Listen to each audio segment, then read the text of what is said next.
Good morning, everyone. Well, Well, good evening on my side. today is really nice. How are you, Anggi? Today I'm feeling good, and today in Semarang is really nice weather, and it's perfect to support our daily activity, and therefore really great today. And thanks for asking. Thank you for asking me. And how about you, Aulia? I'm pretty good today because we are due our 7th day of Earth Summer Course 2022. So I think our friends here is already come. So how if we read some of them? Let's choose Anggi.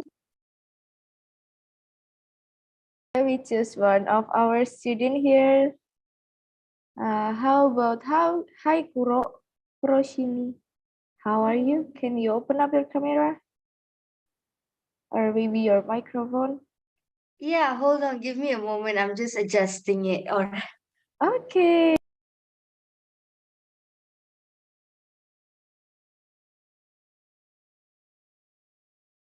So how about the other one? I think it's Andi Anugrah. Hello, are you am available? I audible? Can you see me? Is it okay Hi. now? Yep. It's really Hello. nice. Yeah, I'm so sorry, but can you repeat the question? Because I just entered and suddenly my name got called. So I was like, wait, what's happening here? It's okay. I want to ask you how are you today and what you expect for this session and what do you want to be improving yourself during this session in this morning. First of all, I'm feeling great and good. I was so sad that I couldn't join yesterday because of some emergency issues I had to attend. And I was like, oh my God. And yesterday we only had like one session. So it's like, okay, I have to attend the today's session. So I'm like really excited to be back because I missed yesterday's session. And I just want to see like what we have in store today and the things that I can learn today. So I'm just excited to gain new knowledge. So yeah. Okay, good to hear that, and I hope we can give you the best for the Earth Summer Course today classes. And we guess everyone here is really good and have a good condition for learning a new experience in our summer course today. And let's begin our agenda. So, good morning, ladies and gentlemen. Welcome to the sessions of 7th day of Earth Summer Course 2022. First of all, before I start, I would like to remind all the students here that the attendance will be monitored through the screen appearance. Therefore, it is mandatory for the students to turn the camera on and mute the microphone. Also, should any constraint be communicated to the LO or to this PIC, name with PIC underscore name. Ladies and gentlemen, first of all, let us introduce ourselves. My name is Alia Aini. And my name is Sagita Zahra, and we are from the Department of International Relations, Universitas Diponegoro, Indonesia. Today, we are going to be the host for the sessions Climate Change and Migrations with the esteemed speaker, Dr. William Arrocha. And there are four agenda for today. There are introductions, material presentations, ice breaking, Q&A, and closing sessions. Also, the sessions is going to be moderated by Mrs. Anjani Tripatarini from the International Relations Department, Universitas Diponegoro. Okay, for the operator, can you help us to share the CV of our moderator? Okay, let me introduce our moderator today. There is Ms. Anjani Trivatarani, SIPMA, is the lecturer of the International Relations Department, Universitas Diponegoro. She obtained her bachelor degree majoring in political science from, I'm sorry, there is some issue for my Zoom meeting. And let me introduce our moderator again. Degree majoring in political science from Universitas Muhammadiyah Yogyakarta, and she obtained her master degree major in global American diplomacy studies. Ms. Anjani is really passionate about youth volunteerism, education inclusion, and also environment issues. Therefore, she has many experience related to social activities. She is the co-founder of the Gombal project, a non-profit organization with focus in textile and also plastic waste issues. This organization promotes sustainable living by making reusable bags from the used textile. Prior to that, she was the senior program manager at Project Child Indonesia, which is organized various programs for the unprivileged communities. She was also the program manager at Sekolah Pantai, which organized program facilities for children in the coastal area. Supporting her passion in youth volunteerism, Ms. Anjani has several volunteer experience. She begins her volunteer experience in the United Nations Volunteer Translator in 2017. Then she involves as liaison officer at Asia Pacific Conference on Tobacco or Health in 2018. In 2019, she involves as volunteer in Komisi Pemilihan Umum or KPU, and she also has led the preparation of the World Cleanup Day. Ms. Anjani expertise in research and interest revolves around human security, social activism, humanitarian diplomacy, SDGs, particularly in environment protection, children education, and also sustainable production and also consumption. And that's our CV from our moderator. And let me introduce our moderator by voice. Hi, Ms. Anjani, can you hear our voice? Hello, good morning, ladies and gentlemen. Thank you for introducing me, Miss Agita and Aulia. I want to ask a little bit question about what is Miss Anjani preparation for this session and what is Miss Anjani expect for this session for our student and also our communities.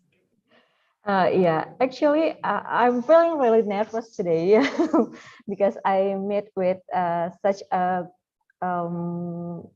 person that have so many experiences about the migrations topic and also the human rights topics. And Dr. Arrocha is actually a lecturer of my friend in Middlebury Institute International Studies. So I get approached to Dr. Arrocha through my friend, and she told me that Dr. Arrocha is really great during the lecturing session. So I'm really curious about it, and I hope that the student and also the participants here can have just like fruitful discussion with Dr. Arrocha. Okay, so without further ado, let's start today's agenda. So, Mrs. Anjani, the time and screen are yours. Okay, good morning, ladies and gentlemen, and also good, I think that evening in California, right, Dr. Arrocha.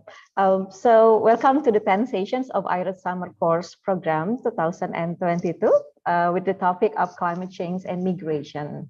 My name is Anjani and I'm a lecturer at International Relations Department. I'm here again to be a moderator for today's session. And actually, through this session, we will discuss how environmental degradation is contributing to climate change. As a climate change then induce migration for people who are seeking a better life as the country faces the threat. For example, is about seawater rise. Then the topic of climate change and migration, or specifically for today's session entitled Managing Migration and Climate Change, will be presented by Dr. William Arrocha from Middlebury Institute of International Studies at Monterey, California. But before we get started, I wanted to take a few minutes of your time to introduce our distinguished speakers for the sessions. Operator, could you please share the CV of Dr. Arrocha?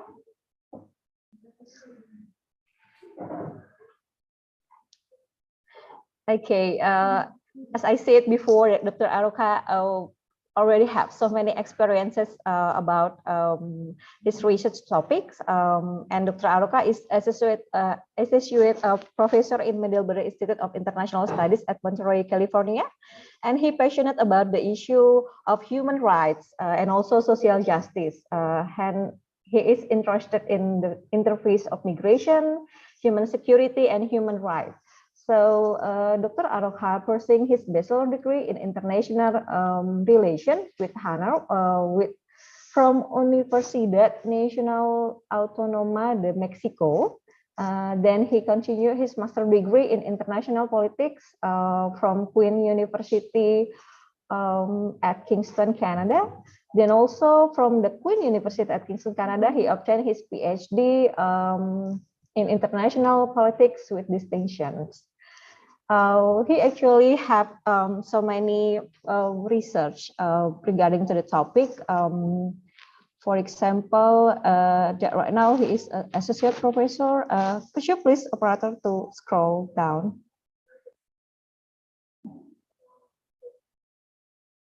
Right, yeah. Through the CV, we can see that he just like have so many experiences in the organization and also in the campus that he right now become a lecturer.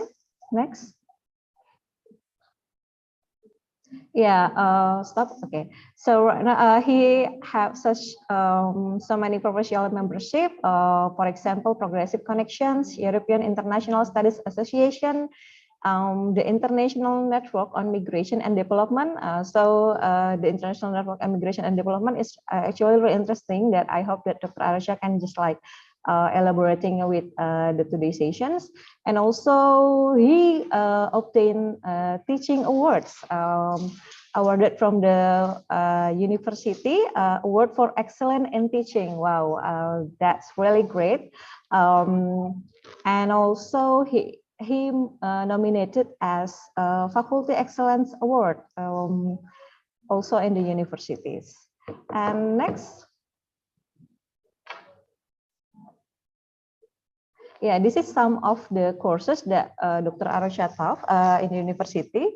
For example, theories and practices of development, globalization and development, the politics of development, international migration, security and human rights, U.S.-Mexico relation, U.S. migration policies, U.S. Latin American immigration policies, international politics, and introduction to international development. So he already teach many lecturing sessions about the development, also the migration issue. Next. For he also have write such an incredible publications, for example, a book captures and also the journal articles. The recent articles by Dr. Arrocha is expanding the geographies of sanitary and the deepening and continuous nature of immigration federalism, the case of California. And also in 2019, he wrote about combating xenophobia and hate through compassionate migration, the present struggle of irregular migrants escaping fear and extreme poverty. And also there are so many publications that Dr. Arrocha already wrote and published, and also non-peer review articles and book review. I think that's all. That's the really short introduction about Dr. Arrocha. Now, moving along to our sessions, please welcome Dr. Arrocha, who will be speaking to us today. Good evening, right, in California, Dr. Arrocha. Thank you, Anjani. Yes, it is late in California, but I'm very happy to be here. I'm actually, I do have to thank Nadia Cristanto for giving my name out there, that she's your friend. She's been a good student, working really hard. She's taken 2 of my courses. Yeah. She took international migration, security, and human rights. She took the course on development. So for me, it's an honor. And it's also an honor to be talking to colleagues and students from one of the largest public national universities in Indonesia. I did my studies in the National Autonomous University of Mexico, which is the largest public university in Latin America. I believe in the missions of public universities. So for me, it's a real honor to be with all of you. And I mean, I'm glad technology is able to bring us together, right? Right. But yeah, I live in Puerto Rico, California. It's a beautiful, small jewel in the coast of California. I'm sure Nadia has told you about it. Yeah. We are a very small Absolutely. institute, but we work very hard with students. We're very close with students. And yes, this subject is, I'm very passionate about it. I myself, I've always been a migrant, right? I was born Yes. in Mexico City from a multinational family. I moved to Canada, where I also became an immigrant. I'm here now, also as an immigrant in a great extent. So for me, immigration has always been my passion. And I think that all nation states transform themselves through different flows of migration that bring different cultures and diasporas and different ideas. So I'm just very happy to share with you, the challenges that we confront, but the potential solutions that we will have with climate change. Yeah, absolutely. So we meet with perfect person to just like giving experiences through your life experiences and also collaborated with the topic and also the theoretical things. And I'm really happy because Nadia already just like giving me a brief explanations about how you will just like giving many fruitful discussions with us today. So, but before we start your discussions, Dr. Arrocha, is it right for me to say Dr. Arrocha or Arrocha? Pardon me. No, the latter was the correct. It's Arrocha. Arrocha. So Yes. the correct one is Thank you. Arrocha. Okay, Dr. Arrocha. Right. Actually, I'm really it's a Basque name. Okay, Dr. Arrocha. Actually, just like last night, I'm really curious and I'm afraid that I will just like say your name in the wrong way. So, Dr. Arrocha. Okay, thank you, Dr. Arrocha. And in advance, before, please allow me to deliver the rundown for your sessions because after this, you will have 90 minutes to deliver your presentation material. And after that, we will have 15 minutes break session. So the participant will playing kind of games to just like refresh their mind. But for you, you can just like taking a rest or turn off the camera and stuff. And also after the break sessions, we will have the discussion sessions or Q&A sessions. So that's the rundown for today's sessions, Dr. Arrocha. Do you have any questions about the schedule, Dr. Arrocha?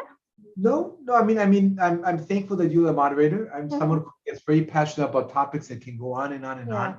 So it's important that I have someone who reminds me of time. As you saw, as everybody saw, I prepared some slides. These are just platforms for us to discuss. To go through the main issues that I think are very important.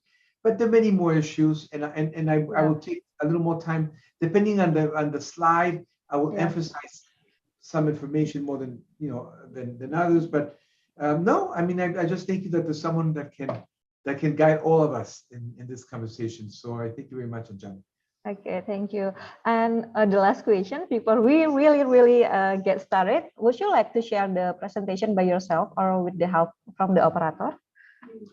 Well, I have two screens. So I have my PowerPoint on the right side because I don't want to lose the camera. Oh, okay. So I hope everybody has the PowerPoint. Yeah. So everyone here can access the PowerPoint. Perfect. Actually. Perfect. So I just want to make sure that I'm connecting with you with my face and body language. I think is very important. I think that without body language, we will not be able to communicate adequately. Complex issues and emotions and even ideas, right? Yeah. But I have my PowerPoint here, so I thank you very much for offering that. I can follow with my other screen on my right, the PowerPoint. Okay.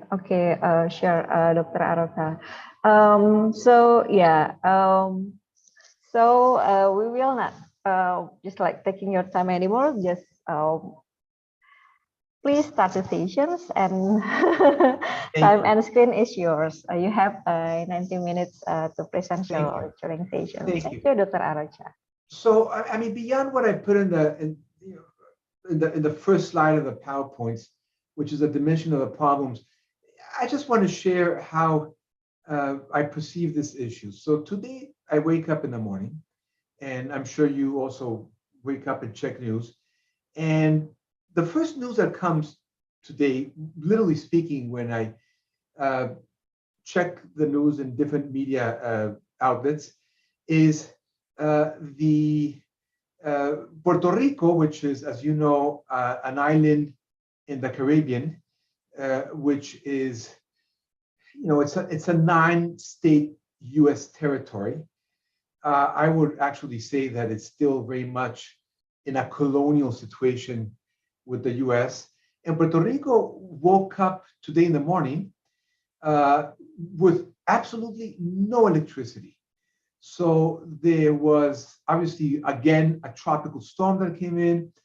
It once again, because this is, it's been Puerto Rico's drama constantly, the electric grid is not well constructed, the infrastructure is not adequate. So today, when I'm getting ready for this class in the morning, Puerto Rico is without electricity, right? At the same time, after I listen to that piece of news, I hear that Japan in Asia is being hit very hard by a cyclone in southern Japan that is also causing enormous amount of infrastructure damage and so forth. I'm also in a state, California, where the southern part of the state has been suffering now for more than a month, very intense drought, where the north has been, well, the north and the south have been experiencing constant patterns of fires. So these are fires that in the past would happen maybe every 20 years. Now, every year in California and other places in the United States, of course, but every year we have these gigantic, out of control fires that consume thousands of miles of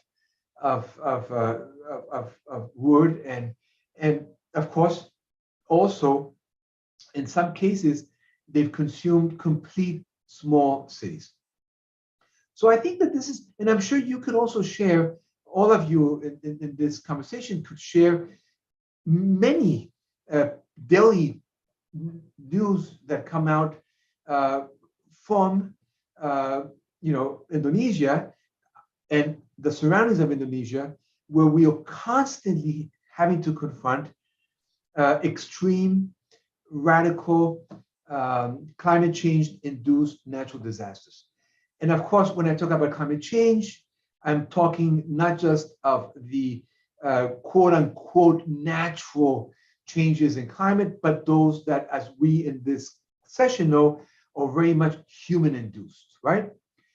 And so that, I think, is one of the main problems.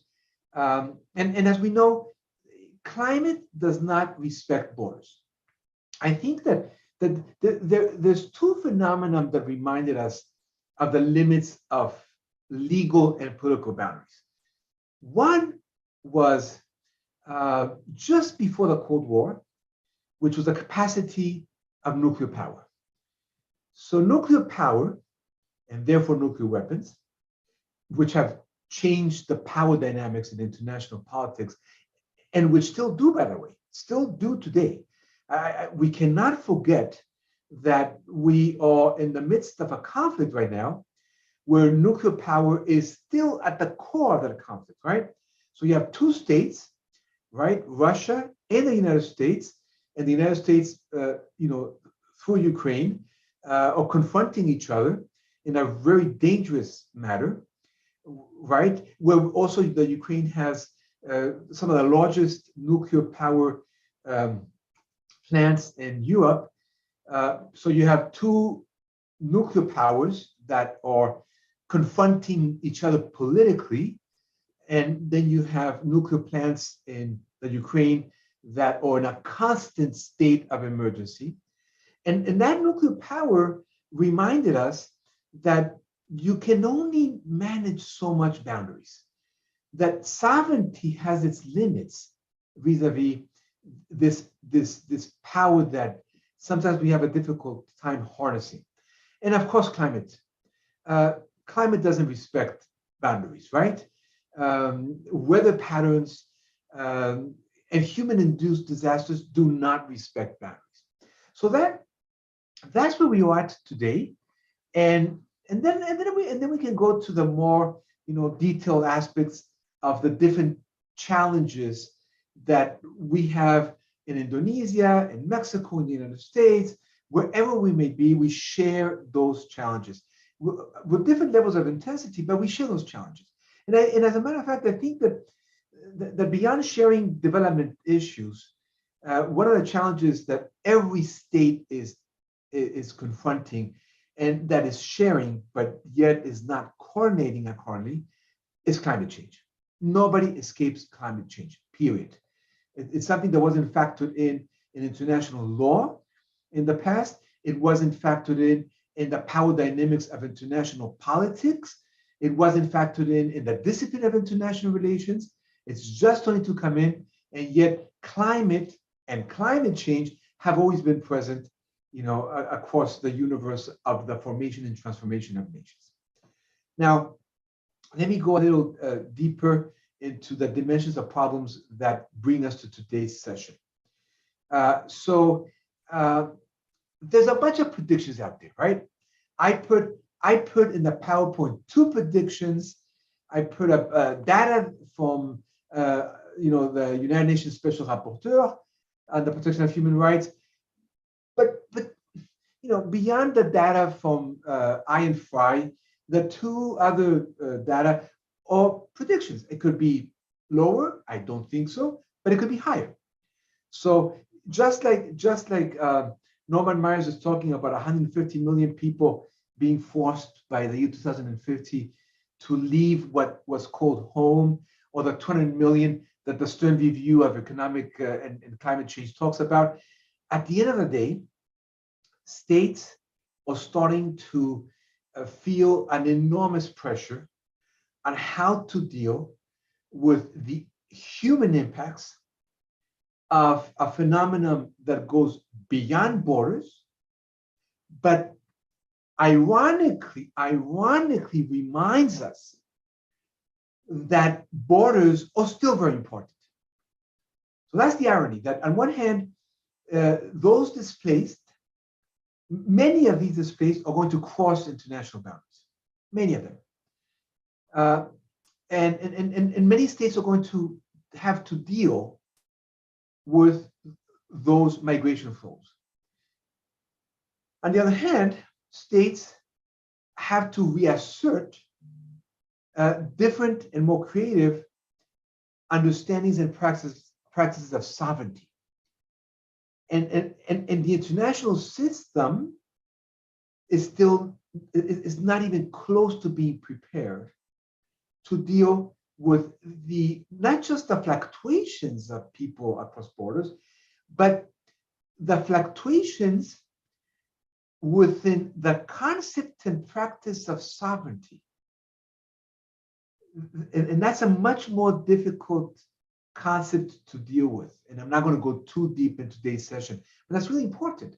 So on one hand, you have states, and I live in one of those, where the response has been an exclusive response.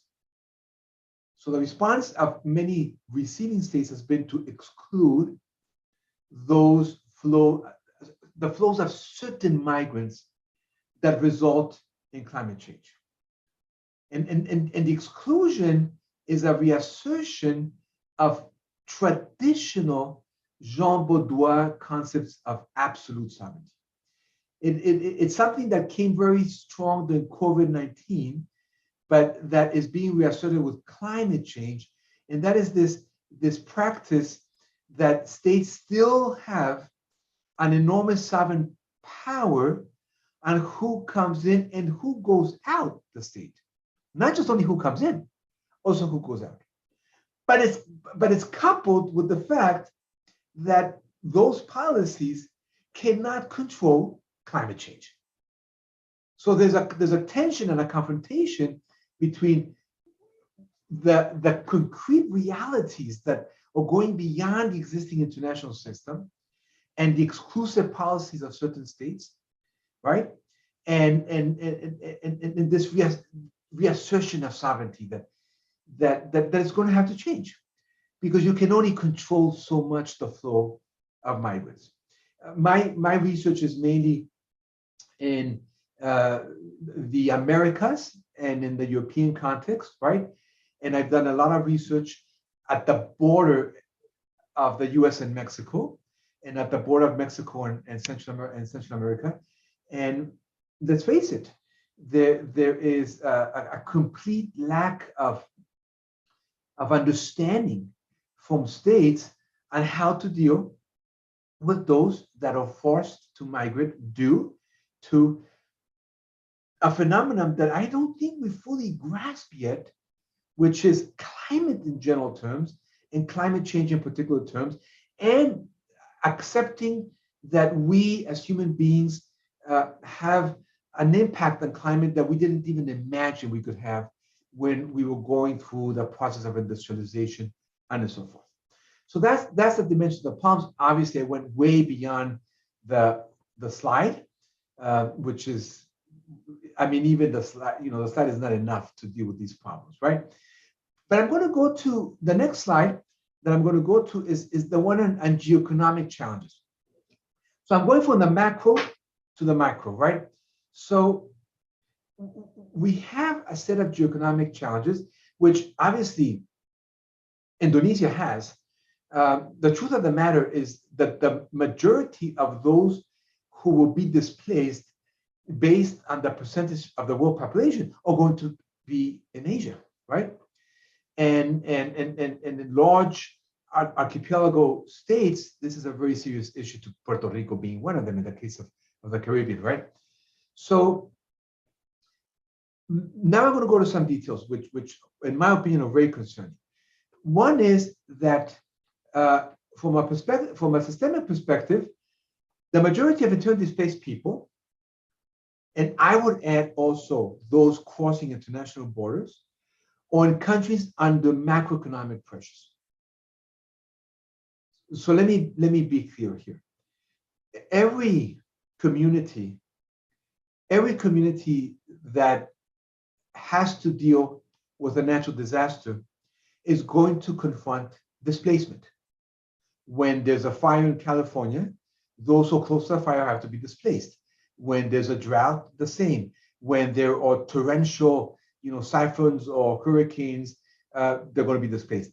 However, the macroeconomic pressures are not the same. And that's a development issue. And that makes it very difficult because on the other hand, the majority of those who displaced and cross the boundaries end up crossing them in neighboring countries. I mean, it's just a geoeconomic and geographical, by the way, phenomenon. And in many cases, when they're crossing the border to the neighbor countries, those neighbor countries also are going through under enormous macroeconomic pressures. So, for example, when migrants are crossing from Honduras to El Salvador, right? They're crossing from a country that already has enormous macroeconomic pressures to another country that also has enormous macroeconomic pressures. And these are states that are having a lot of problems dealing with their own internal, therefore, economic, social, and political issues. Another problem that we have, which that one is it's a general problem for most states. I would say, to be honest with you, and Johnny and others, I would say all states. We still don't have the concept in the legislative work of states, either through parliament or through Congress, of creating budgets that deal specifically with climate change issues. It's very difficult to calculate and measure those issues and therefore say, okay, so for the next fiscal year in Indonesia, this is going to be the budget for the potential, damages caused by climate change? We don't know clearly, right? But we have to start thinking about that. We have to start thinking creatively, which requires working with civil society, by the way. It has to be a bottom-top work. We have to start thinking creatively about how can we create budgets at the federal or central level, at the state level, at the district level, at the city level, and so forth. We have to start thinking of creating regional funds, right? So I know that there's a lot of Pacific Rim initiatives. There's a lot of focus on helping on capabilities, but we need regional funds that focus on the outcomes of something that we now know is a pattern, which are human-induced natural disasters. And of course, these are budgets that have to deal, I insist, also with IDPs and forced migration. They don't exist. I mean, the US doesn't have a budget to deal, for example, with those displaced by natural disasters. It just doesn't exist, particularly when it comes to those that are crossing the borders into the United States. Many states, as I put in that slide, suffer from severe structural disruptions. But when a climate disaster occurs, two came to my mind, but there are many others, right? Agricultural and energy supply sectors. Now, certain states can have the capacity to manage agricultural disruptions to a certain extent. The invasion of Ukraine has showed us how difficult this is, right? But some states have higher capacity to manage this. Energy supplies, that's a tough one. Yes, many states have larger capacities to have reserves, others do not. But one of the problems one of the effects here are macro and micro instability, right? So there's an impact on jobs, there's an impact, on the value of currency. There's going to be higher inflation. We're living it today. I think we're living it in many countries. There's obviously food insecurity that occurs in many places, and there is what I'm putting here, mid to long-term structural violence. And here I'm thinking of Joan Galtung, who worked in the 1960s and 70s on this concept of structural violence, when there's an enormous deprivation of basic needs that put communities in structural violence. We see it in where I study. It's mainly in certain Central American states, right? Guatemala, El Salvador, Honduras, and of course, one of the saddest examples in the world is Haiti, which I'm sure everybody in this class, hears, if not constantly, many times. Here we have a state of which more than 80% of the population live in structural violence, right? And Haiti is the classic example of what happens when the state is not capable, because of decades of structural imbalances, is not capable to deal with the aftermaths of multiple earthquakes. I think many of you already have dealt with that in the case of Haiti, but there are many other countries also in northern Africa. And of course, then we have the multiplier effects at many other levels that natural disasters exist. But there are geoconomic challenges in that those multiplier effects are going from one state to the other. They don't stay in one state. So those are some of the geoconomic challenges that I consider are important for today's talk. There are many more others. Other challenges that I put in the slides are the geopolitical challenges. Again, when we have the questions and answers, we can go deeper in these. But let me go to geopolitical challenges. So maybe you can move the PowerPoints to geopolitical challenges, right? So states are under severe human insecurity by natural disasters, those states, and they can see an increase in, what can they see?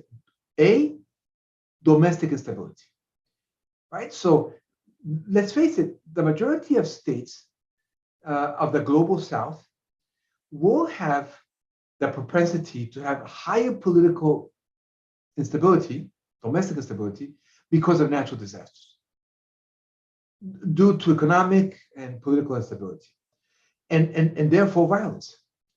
And this causes a spillover effect on existing regional tensions and potential interstate conflicts undermining regional stability.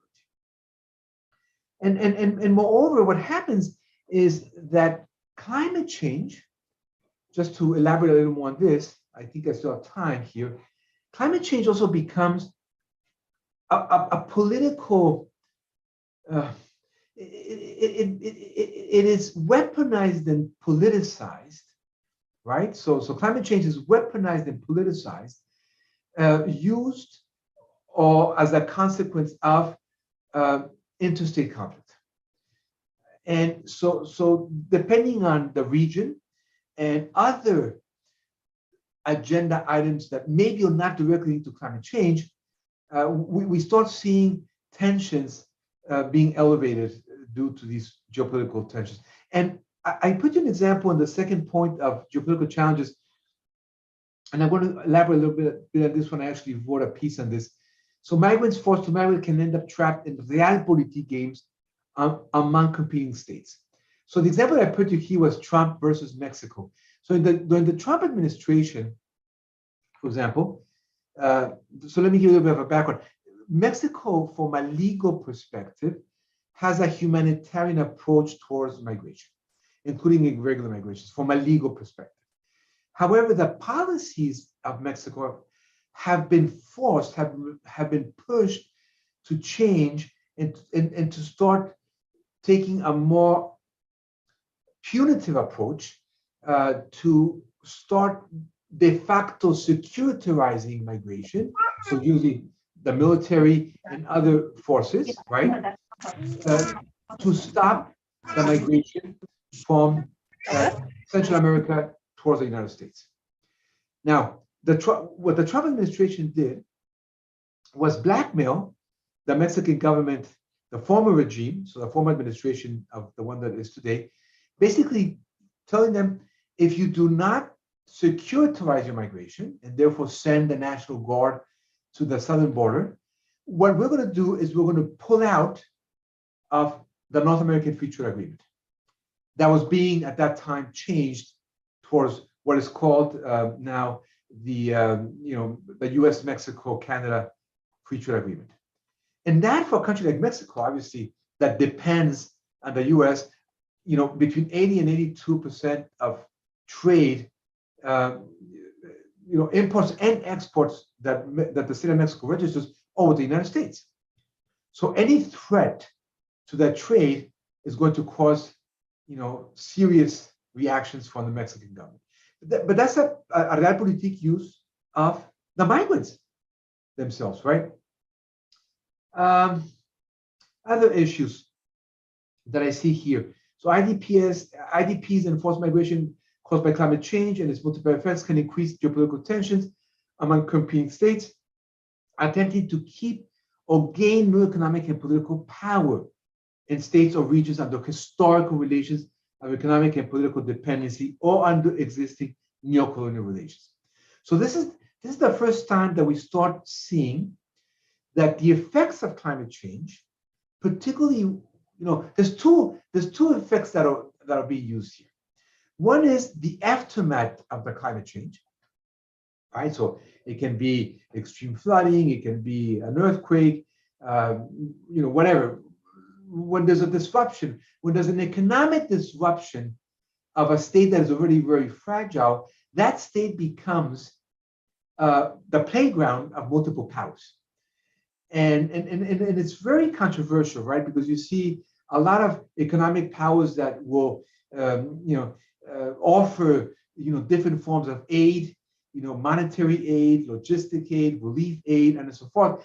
But that aid, in many cases, doesn't come free, right? That aid comes in either reestablishing or reshaping power dynamics. If you add to that the flow of migrants that are coming from the structural disruption, the economic and social disruptions of natural disasters, then that becomes a perfect excuse for competing states to use that dimension to either keep those neocolonial relations or to shape new forms of dependency. And we've seen that in many natural disasters. Once again, Haiti is one of the saddest of examples, where apparently one of the solutions after the first large earthquake in Haiti was by an American administration was, well, you know, the only solution that you have now to deal with the disaster is to open up fully your market. Right? So we're going to help you. We're going to send you aid, but you're going to have to change your trade rules and regulations to fully open up your market. You know, in a country like Haiti, that is brutal. And not just Haiti, in many countries, you can't just fully open up your market to all trade in goods and services. So that's what I meant by competing actors that come in and use these natural disasters. And it's become a power dynamic in itself, right? Because many states know that this phenomenon will continue. One of the big issues, of course, that I do work a lot on is that states start securitizing their migration policies. And that creates enormous geopolitical challenges, because in a way it pushes other states to start responding to that securitization by corresponding to it by also securitizing their migration. And once you securitize migration, there's a shift from a human approach to migration to a state approach, and particularly a national security approach, right? And once you go into a national security approach, you know what happens to human rights. You know, nothing can trump national security dimensions, not even in many cases human rights. So these are some of the geopolitical dimensions that I wanted to share with you. I want to now jump, let me go to my PowerPoint and go to domestic challenges. So we can have time to discuss later. So some of the domestic challenges, if someone is moving a PowerPoint and they can move it to the larger slide on domestic challenges, that would be great. So let's go from geopolitical challenges to domestic challenges now. Right now I'm seeing on my screen geopolitical challenges. So if I can see domestic challenges, that would be great. So when it comes to domestic challenges, we've been witnessing, and I know some of you actually have done research on this, migration sending states can experience, I would just say that they experience internal economic and political instability, right? Why? Because these states experience an increase in socioeconomic and political inequities. I mean, states that are already under structural adjustment programs, for example, right? A natural disaster comes, and the solution most of the time when it comes to receiving funds is not necessarily going to bring back the state. It's actually going to be a structural adjustment solution. And that can be very problematic. And structural adjustment programs in many cases can cause immense economic and political instability. Receiving states can experience further political polarization. So those are receiving states. I live in one of those. Indonesia, to a great extent, also is a receiving state, transit, receiving, and sending. One of the problems that I'm sure when you see the news of the US is the extreme polarization. It's in almost every European country today. Obviously, the country that comes to my mind is Hungary with Orban, right? With Prime Minister Orban, that now actually embraces an open neo-fascist discourse. But anyway, polarization is very dangerous. One of the things that polarization does, of course, as you know in this class, it increases xenophobic sentiments, so the fear towards the other, and not any other, particular others, right? It obviously increases also macroeconomic pressures, even in receiving states that can be so-called developed. And of course, what this does, which is very delicate, is it causes a conflation between economic migration and climate change-induced migration, which, as you know, require different policy approaches. This, therefore, blurs the boundaries between labor issues and humanitarian obligations. Let me elaborate on this. So we know that we have economic migration, and economic migration, is something that is occurring worldwide at multiple levels.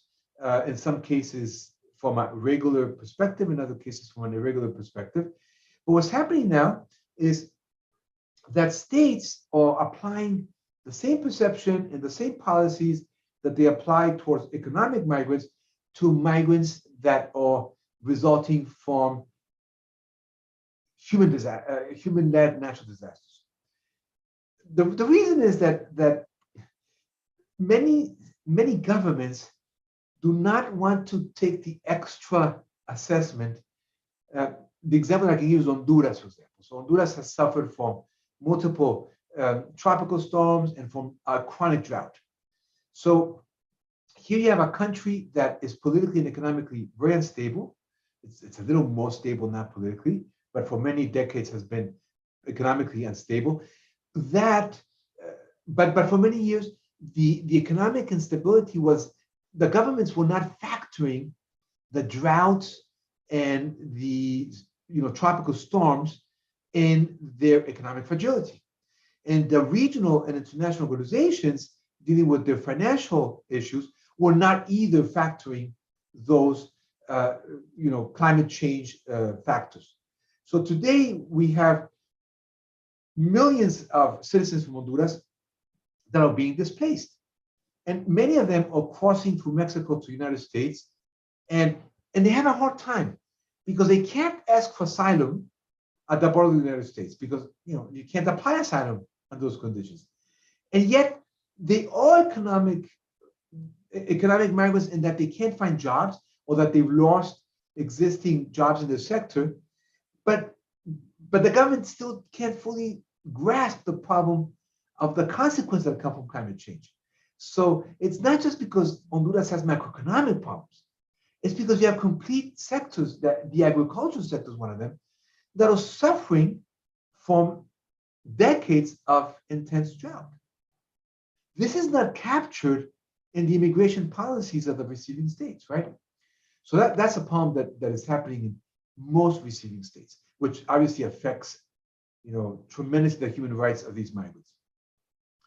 And then, of course, you have other receiving states, and I'm thinking here a lot the European context, not so much the United States concept, where we've been seeing through decades that the slow decline of their welfare systems. So many European states are seeing a decline in their welfare systems. And this, of course, increases the propensity towards right-wing nationalism that we're seeing in many European states, as you know. Italy, in its elections that are happening now, obviously Hungary, France, with the right-wing political front led by Marie Le Pen and so forth. Germany with Alternative for Germany, right? Sweden, as some of you I'm sure know, today as we have this class, has a right-wing government, right? So we see this increase in right-wing nationalism where the scapegoating is on irregular migrants, and out of which a lot of these irregular migrants are coming from conflicts that have, to a great extent, climate change factors, obviously other factors, but climate change a very important one. And this obviously is very important because what we're seeing in many European countries, and I would say even the United States, is a slow chipping and fragmentation and disruption of liberal democratic principles. And that can be very dangerous, as you know. When you have strong political military powers that start seeing a decline in liberal principles, that is a recipe for danger domestically, regionally, and internationally. So you have to be very aware of these tensions. Let me take you now to the challenges to the international system of states, right? So let's go there. So again, these are just ideas that we can elaborate a little later. So we have an increase in climate-related natural disasters that put enormous pressures on something that maybe we don't think about, but on budgets strapped into international organizations. If we were to have a class of international organizations, I'm sure some of you have them, and we were to talk about the budgets, for example, that the International Organization for Migrations has, or the United Nations High Commission of Refugees has, the budgets are so tight, they barely have funds to manage regular operations. And yet now these organizations are being asked to work in the forefront of forced migration due to natural disasters and other, of course, conflicts, chronic violence, extreme poverty, and so forth. They don't have the budget, period. I would like to remind you that the budget of these organizations, that yes, it's discussed, ECOSOC, General Assembly, and so forth, but the budgets, to a great extent, come from the majority of the budgets come from so-called highly developed countries, or in World Bank parlance, high-income countries, right? And yet these states every year have a lot of resistance to comply with their funding for these organizations. That creates systemic tensions. It creates tensions of legitimacy, obviously functionality issues, right? So when these organizations cannot function adequately, then it creates resistance within states, among civil society, and so forth, right? So that's a serious systemic issue.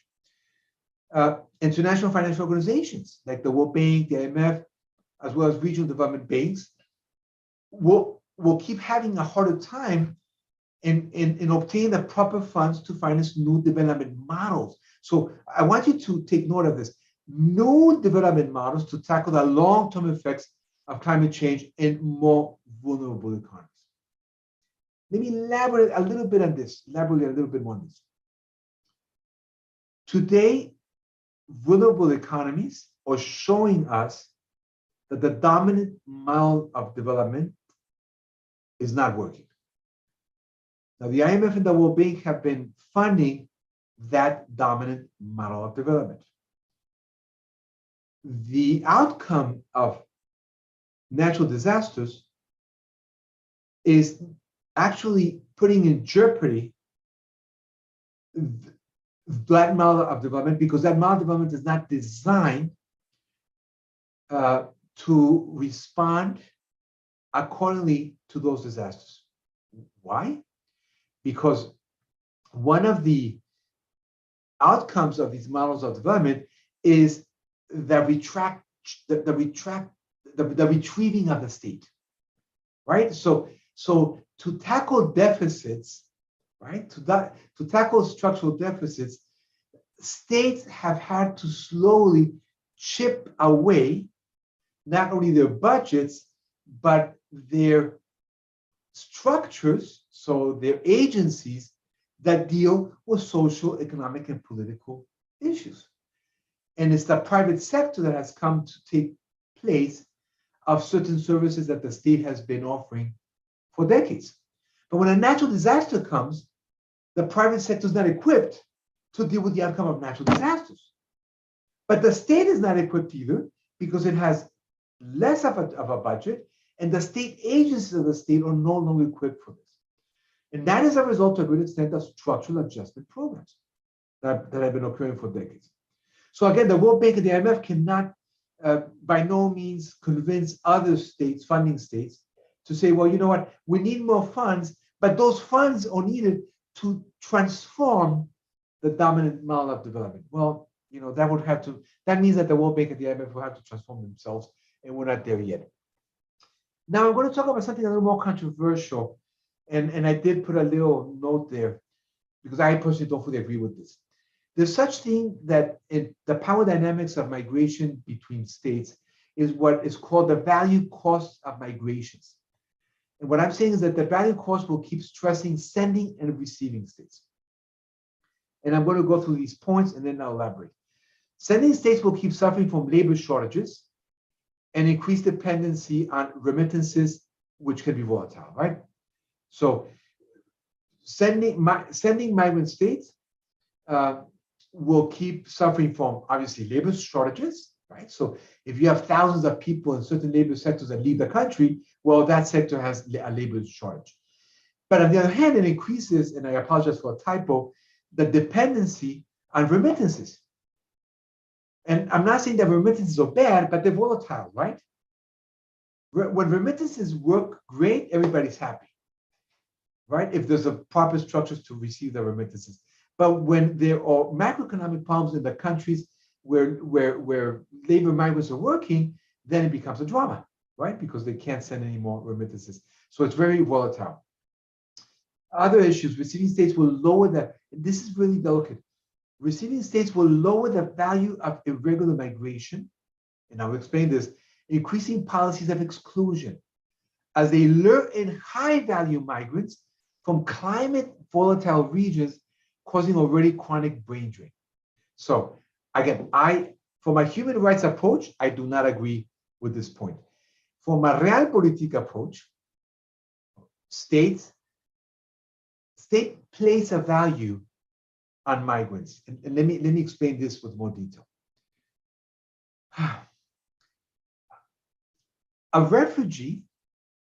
Certain refugees will always carry, from a political and economic perspective, a very high cost on receiving states. And if these refugees come from particular states. And I just wrote a piece on this that hopefully will be published soon.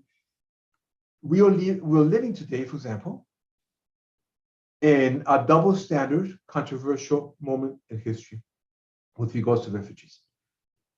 We have seen the doors in Europe open completely, with even lowering down the security standards and all of the security processes that happen when a refugee is going to go to another country.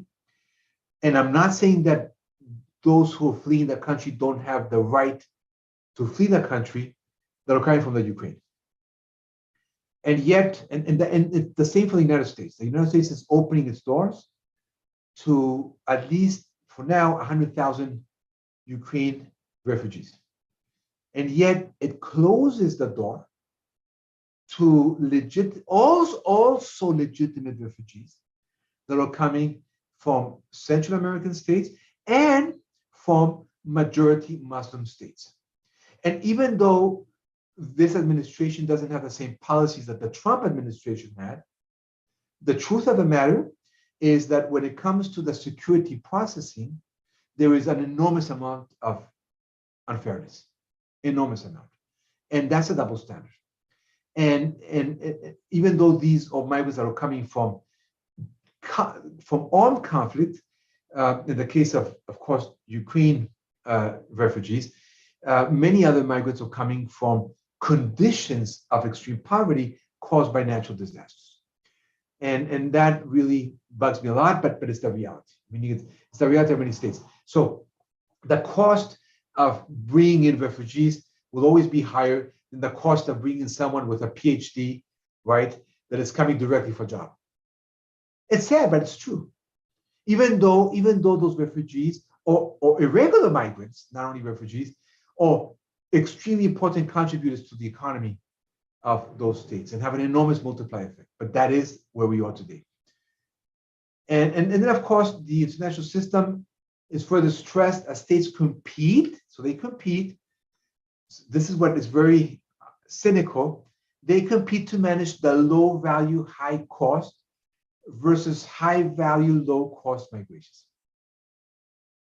So states actually compete in deciding when and how to open up the gates for what I'm putting in quotation marks, by the way, what are normally considered, low value, high cost. So an irregular migrant is considered under the securitization of migration a high cost migrant. with a low, quote unquote, low value from a political perspective. The high value, obviously, is the competition to try to lure in, right, those migrants that can contribute certain highly competitive sectors, right? And there's a competition. It's happening in the European context between European Union countries. Within the European context itself, it's happening between Turkey and European countries, as we have this class. It happens, between Latin American states and so forth. So these states don't openly talk about it that way, but they create immigration policies that are reflecting the difference in values on the migration. And again, I did put a note down there, if you notice the PowerPoint, because I'm very uncomfortable when I talk with that language, that these are obviously, these are values that are perceptions from states, and but that a human rights approach doesn't contemplate. From a human rights approach, all migrants have the same value, period. I want that to be very clear. But I also want to be very clear that, in the international system, states do put forward a set of policies that when it comes to migration, tend to be closer to realpolitik than to other institutional functional approaches, to postmodern approaches, to other, collaborative approaches. We're not quite there yet, to be very honest with you. So those are challenges, general challenges to the international system. Let me go down to the political legal challenges. How are we doing with time, Anjani, by the way? Anjani, are we okay with time? Yes, we still have, how many minutes we still have? We still have 15 minutes, Dr. Arrocha. Perfect. I'll conclude on time. Yeah. Then we have, of course, the political legal challenges. So if you can put up the PowerPoint and the political legal challenges, it would be very helpful.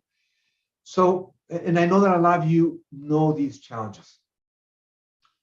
So, except for states that are willing to grant, remember, states are not necessarily obliged when it comes to displaced people by natural disasters to give them what is called temporary protective status, right? So we don't have yet the international legal agreements and system that can force states to grant temporary protective status.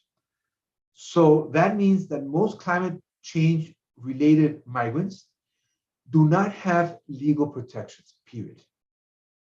They just don't have it because they're not refugees, right? And I actually put a second note, because we forget about that. They cannot even be considered as protracted refugees. So even though protracted refugees don't have the same rights as those refugees that are accepted in a host community that will start the process to integrate them, at least they have certain international protections. Migrants that are forced to be displaced by natural disasters don't even have those protections. So they're really in a very vulnerable position from a legal perspective. And so one of the consequences is that they're not protected, for example, under Article 33 of the Convention of Refugees. And that's the article that deals with non-refoulement. So the non-expulsion of those individuals that are being processed as refugees, right? So as you know, when an individual is being processed as a refugee, the state cannot expel, repatriate, or deport that individual.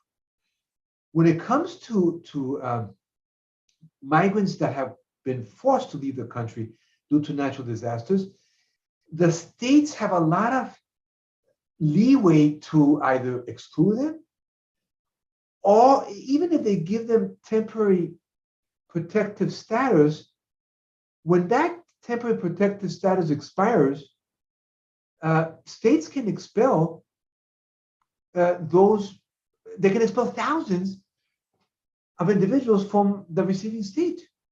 because no international law forces them to renew the temporary protective status. It's a domestic pejorative. It's not an international obligation. So you have, even in the United States, you've had moments when certain administrations will threaten certain migrants to cancel the temporary protective status. And once they cancel it, the individuals in the receiving state have no immigration status. I want that to be very clear. No immigration status. So if someone from Haiti, for example, is in the United States, or from Honduras, is in the United States under TPS, and the TPS expires, they have 48 hours either to desperately find an attorney to try to manage their immigration status or to leave the country. And that is very traumatizing for these populations. And even if there was a temporary protective status, it still can be eliminated by an executive order in certain states. Meaning a president can say, I don't agree with this, because the temporary protective status is an executive status. So it's granted by the executive in many states. So when there's a change of executive, this can change, even though there's an expiry date. It's a little more complicated because the court system can come in, but for the court system to come in, there has to be some kind of reaction from groups that are suing the executive that is concluding by executive power that TPS. So that's something that is important to take note. Most states cannot, in many cases, even grant TPS, because to grant TPS carries a cost. Even though states are not obliged, like it is the case for refugees, to fully grant certain protections beyond the physical protection, host communities, city-states, other states have to find ways of integrating these individuals. And that's a cost that's related, right? I'm not saying it's a negative thing, but it's a cost, right? And most host communities don't have budgets to deal with individuals under TPS. And TPS usually is given for migrants that are coming from natural disasters. And again, I'm going to stress again this issue, and it will be another issue with the securitization of migration. That's a very serious political and legal challenge. So, as I already explained, really quick, the securitization just basically means that we're going from a human rights approach to a state approach where migration is seen from a national security perspective. And what does this do? You know it, you see it in the news. Across the world, this is not just a European issue. There is that militarization of borders, of waterways, and so forth. So there's policies of exclusion. And of course, these put enormous pressures on human rights. And a lot of times, the securitization of migration is accompanied by bilateral and regional agreements to stop irregular migration. That includes migration from natural disasters. The example that comes to my mind that I'm sure many of you or some of you have heard or read about, for example, all those agreements that exist between European countries and Libya, for example. And as you know, Libya is very unstable politically. It has two governments that are competing for the state. There's also agreements with Morocco. These are countries that are transit countries for economic and natural disaster-led migration. And these are very harsh agreements. We're seeing now agreements between European countries and former colonies in Central Africa and so forth, where the agreement includes the use of police forces, of military forces to stop at all cost migration. And the worst of those outcomes, as always, is the trumping of human rights, right? I mean, and you see children and families and then and so forth. We see it even with the U.S.-Mexico border that are suffering from the militarization of those borders.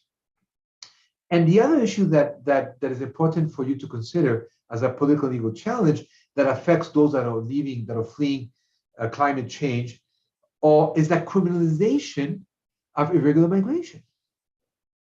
So many states today criminalize, meaning that the crossing the border without the proper documents or overstaying the visas has gone from being an administrative violation that in the past carried a fine and maybe a repatriation to now becoming a felony, right? A crime. And obviously the punishment for felony, wherever it may be, is going to be much harsher than just an administrative fine. So this, in a way, has closed the doors, has hindered those who are fleeing from natural disasters, because they're not being considered directly as fleeing a natural disaster. They're being considered as irregular migrants, because when you leave from a natural disaster, and most of the time, you don't always have all your documents with you. How can you have all your documents when your home has been flooded or there's been an earthquake? So this idea that the migrants that are forced to leave their countries, so first they're internally displaced, and then they cross the borders. Many of them don't have a passport. So, but they have to cross the border. They don't have a lot of alternatives. And if they cross the border to a country that has criminalized irregular migration, they're going to be considered prima facie as committing a crime. So they're going to be detained, and in some cases, it's an indefinite detention. They're going to be treated as if they were regular prisoners. And we know that. We see in the news every day.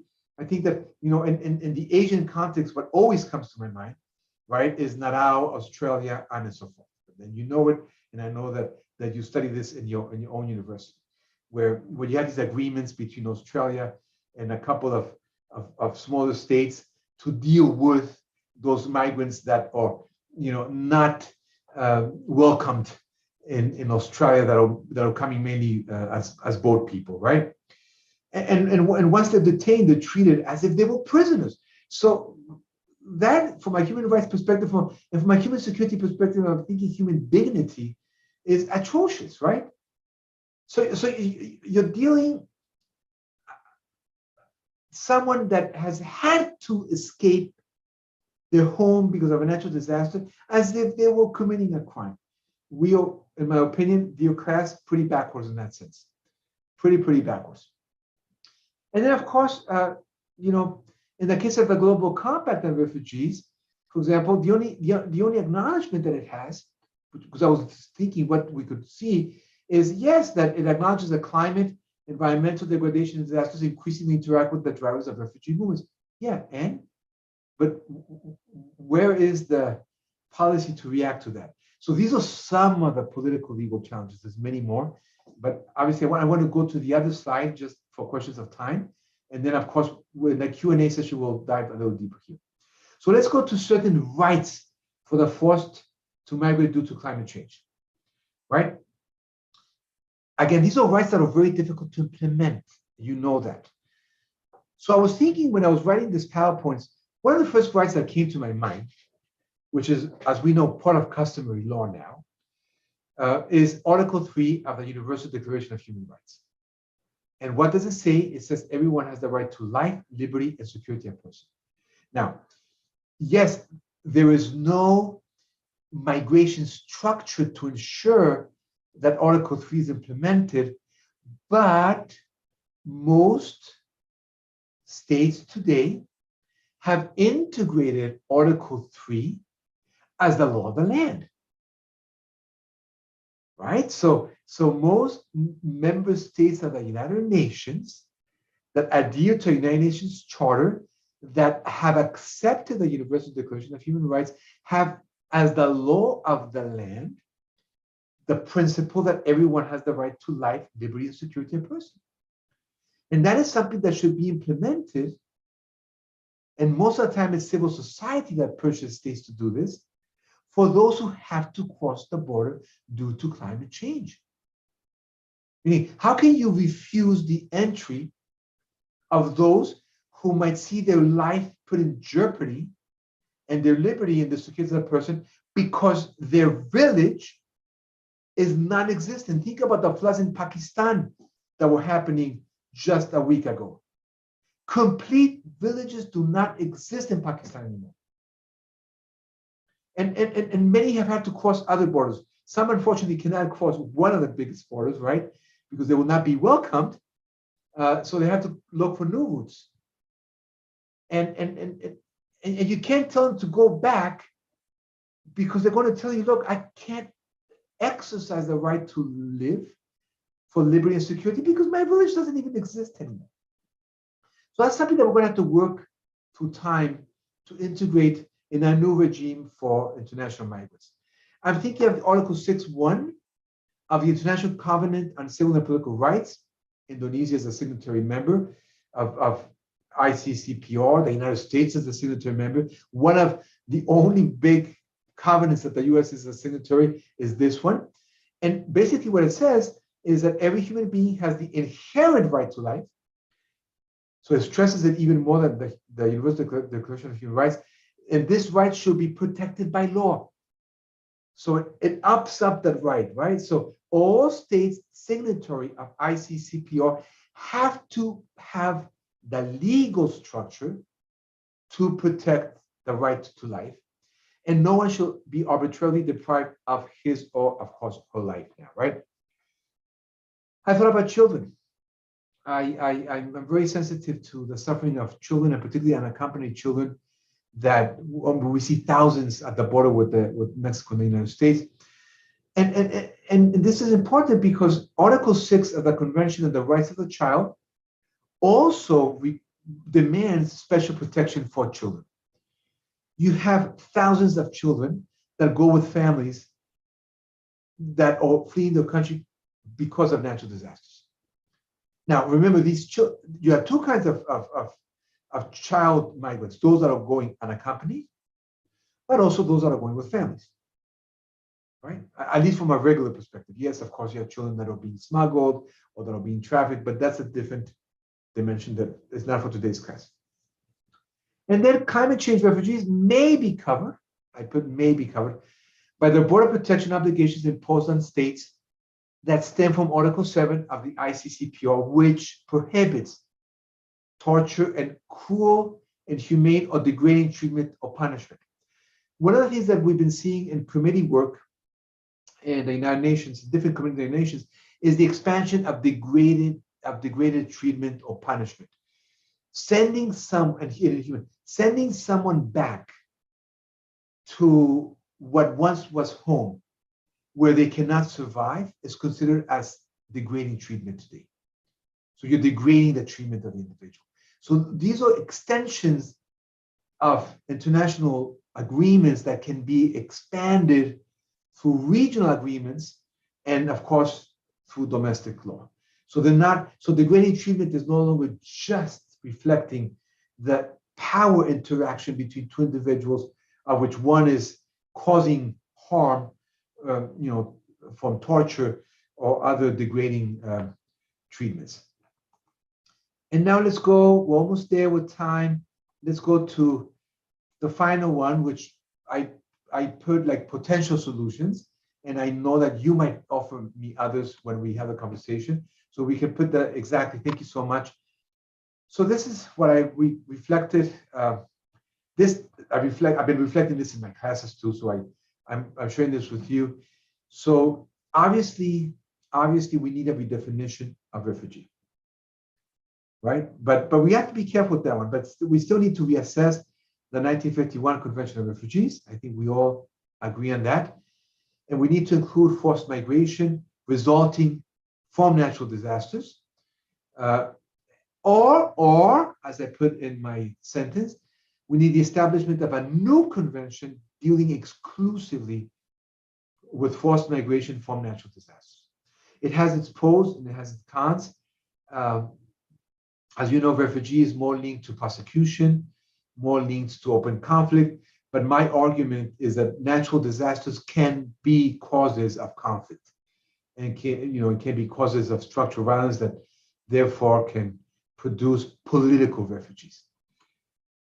The other point that I want to make is that states need to establish international coalitions of regional countries. I thought the Pacific Rim, I apologize for my typo there, but I think that the Pacific Rim countries could definitely work on an international coalition. Or I was thinking of the North and Central American countries that are willing to accept those who are forcefully displaced. But what I put as a note is under shared humanitarian programs, including equitable funding and logistic support. You can't demand in an international coalition to ask for the same budget constraints and from the same logistic support when one or multiple of these countries have higher economic capacities, right? So it has to be distributed in an equitable manner. And then I also put that the IOM and the UNHCR need to create branches and independent budgets to deal with those forced to migrate as a result of climate change. And of course, then I conclude that there needs to be equitable funding for adaptability. And I'm going to elaborate a little bit on this, particularly for states suffering from chronic economic instability. So one of the problems that we are going to be confronting from here on for many decades is the problem of adaptability. It's easier for communities to adapt economically, socially, and politically in a state with high economic capabilities, right? It's not easy, but it's easier. It's very difficult, and in some cases, it can actually disrupt state structures. Haiti comes to my mind, Darfur comes to my mind, and so forth, to manage adaptability. Every state is being impacted by climate change, and therefore every state has to adapt economic, political, and social structures. But there's a cost attached to that adaptability, right? It's not, it doesn't just come naturally. And I really do believe that, and I know that today there were discussions in the General Assembly. As you know, they were discussing climate issues, and it's a serious discussion. I don't know where it's going to go, but we need to find equitable funding for adaptability, right? So states that are economically weaker than others need to have a constant, transparent, accountable flow of funding for adaptability, meaning except for very extreme cases, so small island states, for example, we see a lot of them in the Pacific. Most countries have shown that if they have the proper state capabilities, that even though there are high costs from natural disasters, they can adapt pretty quickly. I'm going to give you two examples that come to my mind that are in the Caribbean, even though the political systems are different. Puerto Rico is a territory under US custody. Cuba is an independent state. Both territories, so one as an independent state, another one as a quasi, state of the United States or quasi-independent state, but at the end of the day, it's a territory, right? Even though the economy in GDP terms of Puerto Rico is higher than Cuba, and even though Puerto Rico has certain economic sectors that are more competitive than those in Cuba, Cuba has a higher level of adaptability with regards to natural disasters. Meaning the state has capabilities of response for the chronic but more accelerated tropical storms that occur in the Caribbean. Did that make sense with what I just said? I mean, maybe it will come in the Q&A, but that's what I'm talking about adaptability, at least from a state perspective. And then you have different levels of adaptability, right? So adaptability can also mean the speed that the state has with regards to protecting those that are internally displaced, housing, resettlement, integration, housing, food security, water security, of course, and reintegration, right? So, for example, the U.S. more than a decade ago experienced tragic problem of adaptability, and I'm sure some of you heard about it. And you know, someone like Angela that had been working for this for many years, was the case of New Orleans that was hit by a storm and that broke the levees, you know, and therefore half of New Orleans was flooded, right? And people had to leave the city of New Orleans. And the state didn't have, the federal state, the state of Louisiana, and the city of New Orleans did not have the proper adaptability support systems.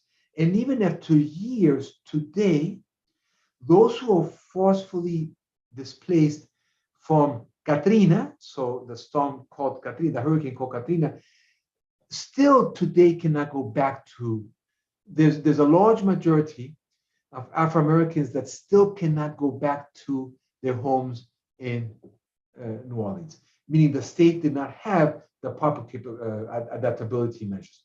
This is something that we have to go discussing, not just state by state, but regionally speaking. And I think that the Pacific Rim has to be very sensitive also to these issues. So this concludes, at least for today, the general discussion. I hope I met the time, Anjani, with that. And then we're going to reopen for questions and answers and so forth. Okay. Wait a minute. Yeah, I think the echo comes because of Okay. Sorry, because we actually in the same room, so we have just like a base camp during the summer course program with all of the community here. So I'm not alone in this room actually. Okay, thank you for your comprehensive presentation, Dr. William Arrocha. And yeah, actually, when we are talking about people forced to migrate because of natural disaster, there are so many sad truths. I'm feeling really sad because in the political aspect, they treated like in an unhuman way.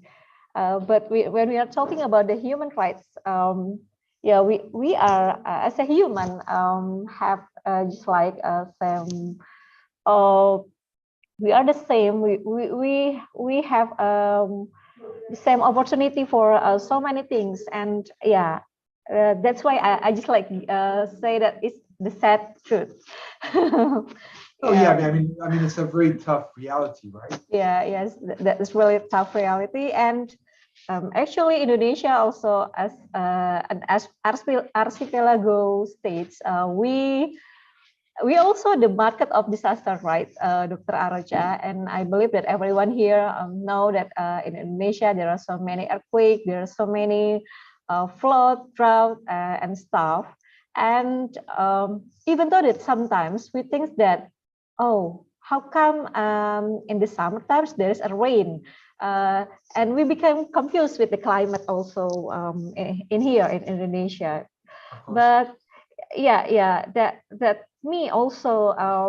I was born in the island in Indonesia. That's actually the small island beside Bali. That's the things that I really feel that there is something different before when I was a child, and up till now I'm become an adult. That the land or the sand of in the beach is just like suddenly decreasing. Yeah, something like that now. As an adult, I think that's the part of seawater rising. So yeah, this is the you know the reality that we have to just like really concern about it. And actually, I just really curious because during the presentations, Dr. Arrocha said that the receiving states and also the international organizations really have lack of funding to addressing the problem of natural disaster migrants. But is there any kind of, I think that's also the issue of the political wills from the states, Absolutely. Yeah. So sometimes probably we are not only talking about the lack of funding, but also about the political wills, because during the administrations of Donald Trump, he said that climate change is not true. It's a hoax. It's a hoax. Yeah, right. So, Dr. Arrocha, what do you think about the perspective of the nation leader regarding to the climate change and how it gives just like implication for the for the vulnerable community? I mean, like the states, for example, small island development states, and also the fragile states that have instability of economic, but there are so many disasters there. How do you think that the big state, like let's say like United States, when the leaders said that the climate change is such a hoax? What do you think, Dr. Arrocha? Well, I mean, I think in this case, in this particular case, the president is a very particular individual that fits the traditional right-wing populist expression of power, and so he shares a lot of these rejections from the epistemic community. So a lot of right-wing populist politicians across the world tend to be very, they tend to reject, in general terms, epistemic communities. So these scientific communities that will question in their research power in general terms, right? So one of the problems that is happening today that even goes beyond extreme expressions of populism like the Trump administration. It is very difficult. It is very difficult for most governments in high-income countries to come to the realization that the model of accumulation and reproduction of capital is one of the main causes of natural disasters. And this is a very delicate situation, because by accepting this, they are accepting the failure at a certain level of the models of development that they're promoting internationally. With COVID-19, it was a little easier for certain political elites and people at the helm of states. What comes to my mind, for example, so, and you'll see, I'm going to relate to climate change too, of course. When the president of France, Macron, addressed the country when it was clear that there was a pandemic and that France had to start putting a set of internal migration controls, because that's what it was, right? So the European countries had not seen a level of inter-border controls as it occurred because of COVID-19. And European countries have not seen a level of internal controls of movement. So the principle of freedom of movement kind of stopped. But anyway, this said, and by the way, COVID-19 in a way is also a result, if not directly of climate change, of models of development that infringe on certain ecosystems, right? So Macron went on TV and said, basically, I will never forget that we discussed it in class. And as a matter of fact, I think that Nadia was in that class. And what Macron said is that today he understood that the model of development in France had reached its limit. And why did he say that? Because the public healthcare system of most countries, but in this case it was France, that is an OECD high-income country. So our leaders of one of the highest income countries of the OECD had to acknowledge that his country, that his state did not have the capabilities to deal with a pandemic that you can also understand as a natural disaster, by the way.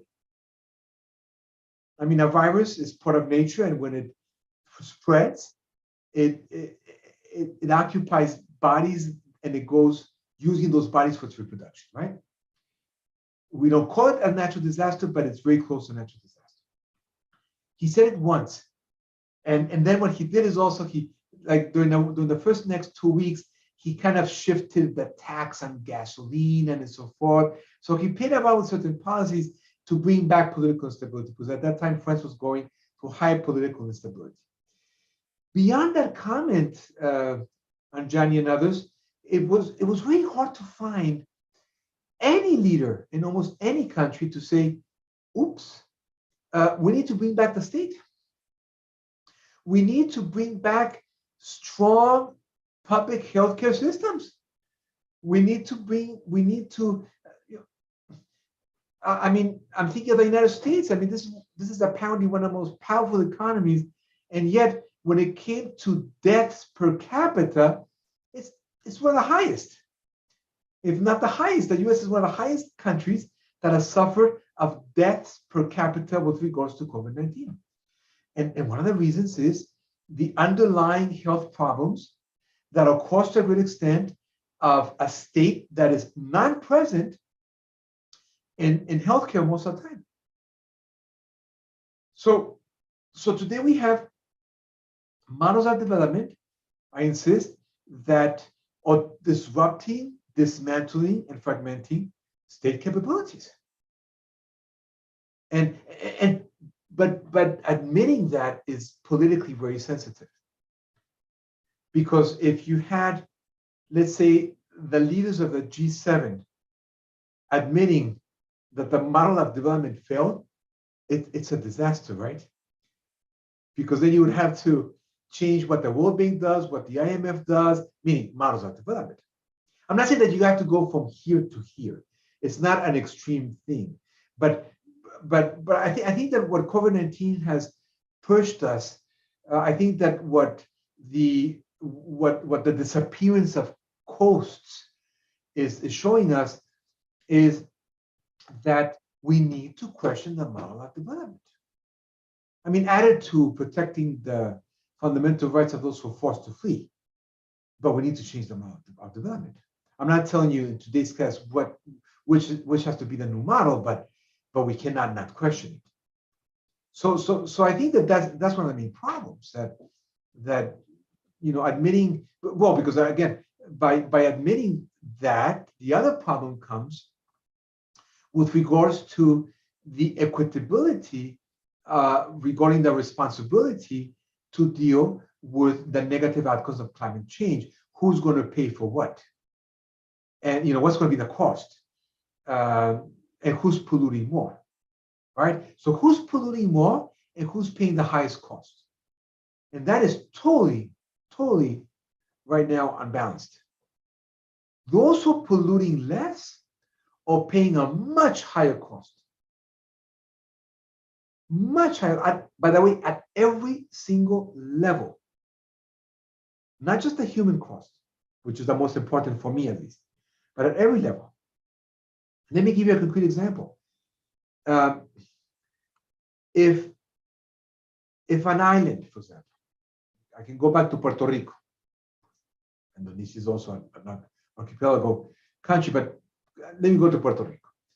So, yes, it is true that the traditional electric grid in Puerto Rico that functions with non-renewable energy is problematic, right? So what the state has done is basically taken the position, we are not going to invest more than a certain limit on non-renewable energy to support the electric grid. But what we're going to do is we're going to incentivize Puerto Ricans to adapt solar power. The idea is interesting, and the idea can be positive, but who's going to pay the solar power? So the state is not controlling the production and the distribution of solar power in Puerto Rico. It's a handful of private companies in the United States. So the majority of Puerto Ricans, so what the state is saying, look, this is the last time we want an electric grid with gas and with oil and so forth. Puerto Ricans have to learn to change the way they've been producing electricity for their homes. Yes, but who pays for it? So now you have Puerto Ricans that are sitting down without electricity that say, this sounds terrific, but even with your incentive, my paycheck doesn't give me enough to change my house or my building to solar power, because that power is being controlled exclusively by private corporations. It's reflecting a specific model of development. So that's an extra cost. Now, even in countries like the United States, many people in certain states cannot pay solar energy. I mean, they just don't have the capability. And most counties and cities and states in the United States don't have budgets that include the production and distribution of solar panels for the community. It doesn't fit in the narrative of the model of development. It's you who is responsible. It's the individual who is responsible for that. That's where we are today. Yeah, okay. Thank you, Dr. Arrocha, for this response. Yeah. Sometimes you just like when we're talking about environmental issues, the term of who is responsible is always become such a problem. But sometimes we also forget that we live in interconnected world. That is it in individual who have a responsibility for the environmental degradation? I don't think so, because we live in such interconnected world. Like if I am here doing something that will affect the environmental, that make the environmental degradation, it doesn't mean that the effect only will be here in Indonesia, but also probably in the California also. That of course. Yeah, exactly, Dr. Arrocha. So yeah, and I know that in the multilateral meetings, the states always stuck in the point at who is the biggest contributor to the environmental degradation. But sometimes we forget that we are here or everywhere. We also giving an impact during the human and environmental interactions. Even though that during the Zoom meeting today, we also using so many energy and stuff. Enormous amounts of energy, yes. Yeah, a lot of energy. Yeah. Okay, okay, Dr. Arrocha, the committee said that we have 1 minute left for the sessions, and after this we will have break time. You can take a break because I believe that during the lecturing sessions, probably you want to just like drink water, because I believe that drinking enough water is really important for all of us here. Yeah, we Yeah. definitely need border security for sure. Yeah, sure. And actually, in the chat room, we have one response from the participants from Laksita Gama. Laksita said that I think environmental change are also felt in the quality of water in the river. In the past and now, the waste is certainly different. Actually, Laksita is an activist. She works for the river agency in Indonesia, and Yes. probably after the sessions, we can just like have Kak Laksita to share directly to you, Dr. Arrocha. Absolutely. Yes. Yeah, I think that having interactive discussions and building engagement, even though we are not in the same room, even though I'm in Indonesia and you are in California, and I don't know the participants from all over the world can just like having a discussions. So probably I think the time is up, and Okay. I'm going back to the MC. Thank you, Dr. Arrocha. Thank you, Anjani. Okay, thank you so much for Dr. Cha for the very insightful presentation today. And I really can't wait to have a discussion with you after the break session. Okay.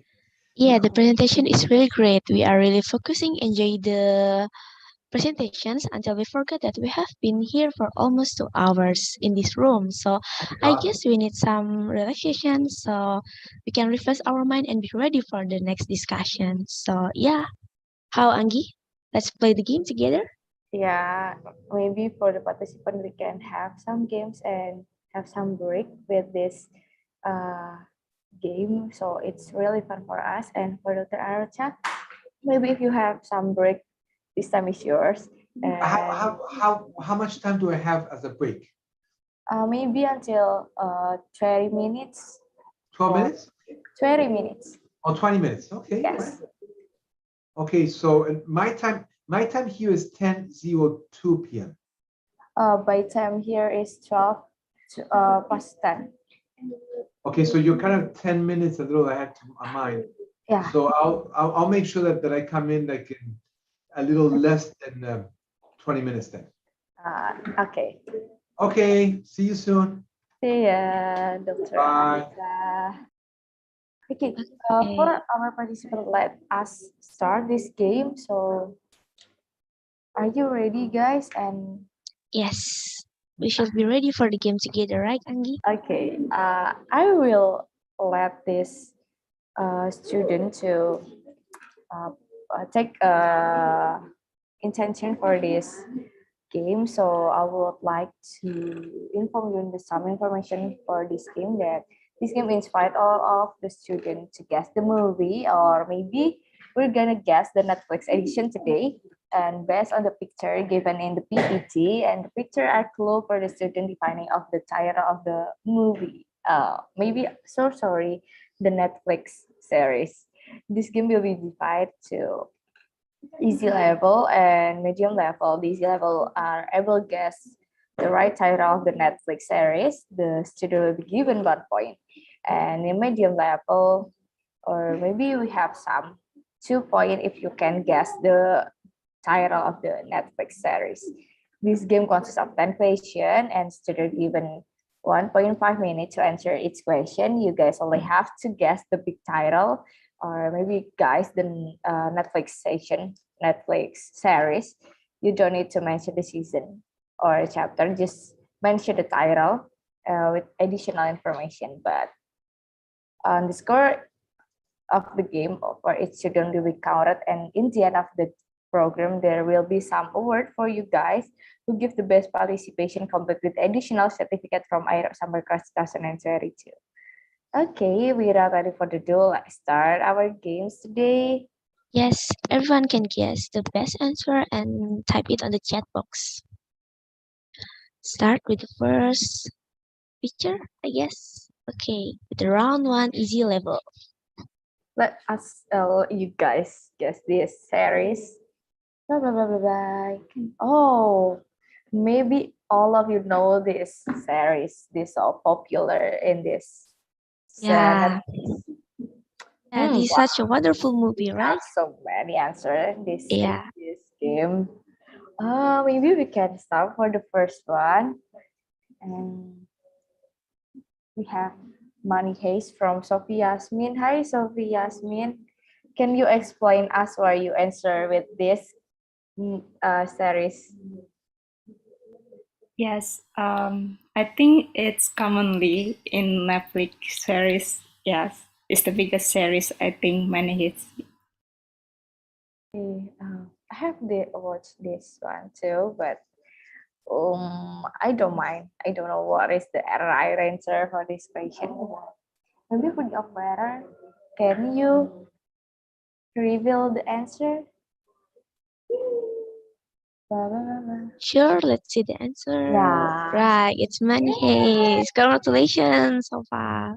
For Sophie Yasmin, you have 1 point for this easy level. So for all the students, keep going on to the next question. Maybe we can move to the next question, yeah, Aulia. Okay, sure. Let's see the second movie. Oh my god, I think everyone knows this movie, but let's see who is the faster to answer the game. Okay.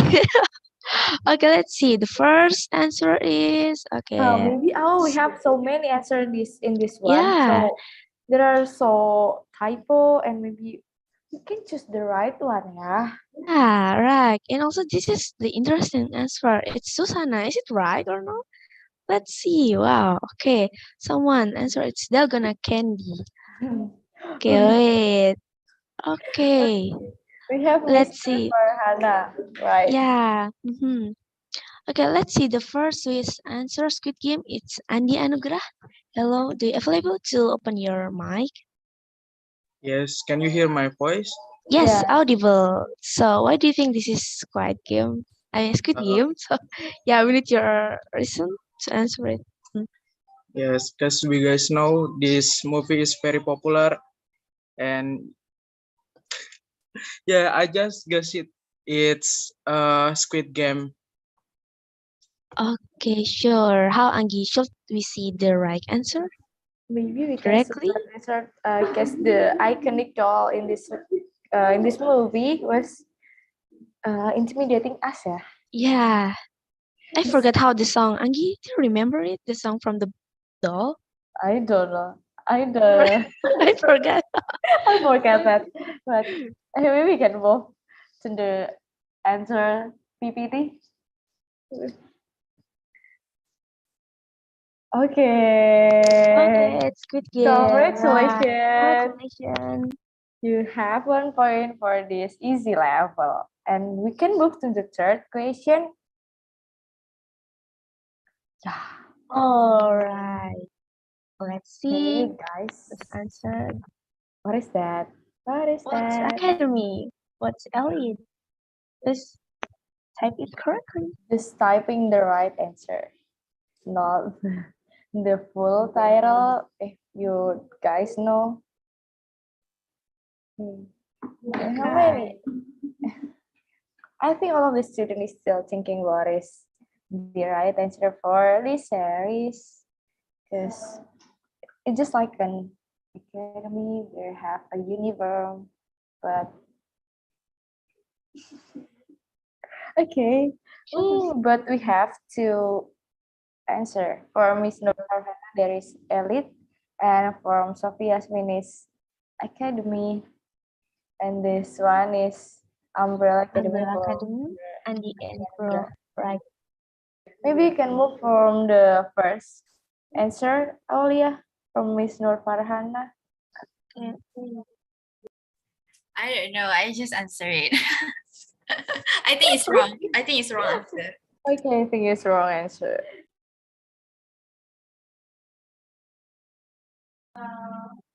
How should we see the right answer?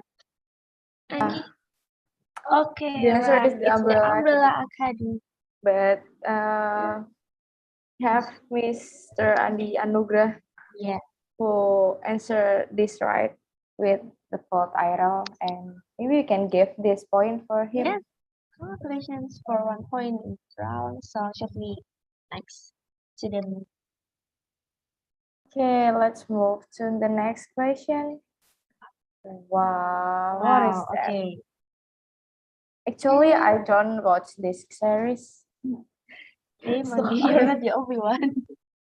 I Anyone haven't watched it. just guess it. There is a tall guy. Okay. Okay, let's yeah. I never seen actress before. So yeah, oh, no one knows this movie.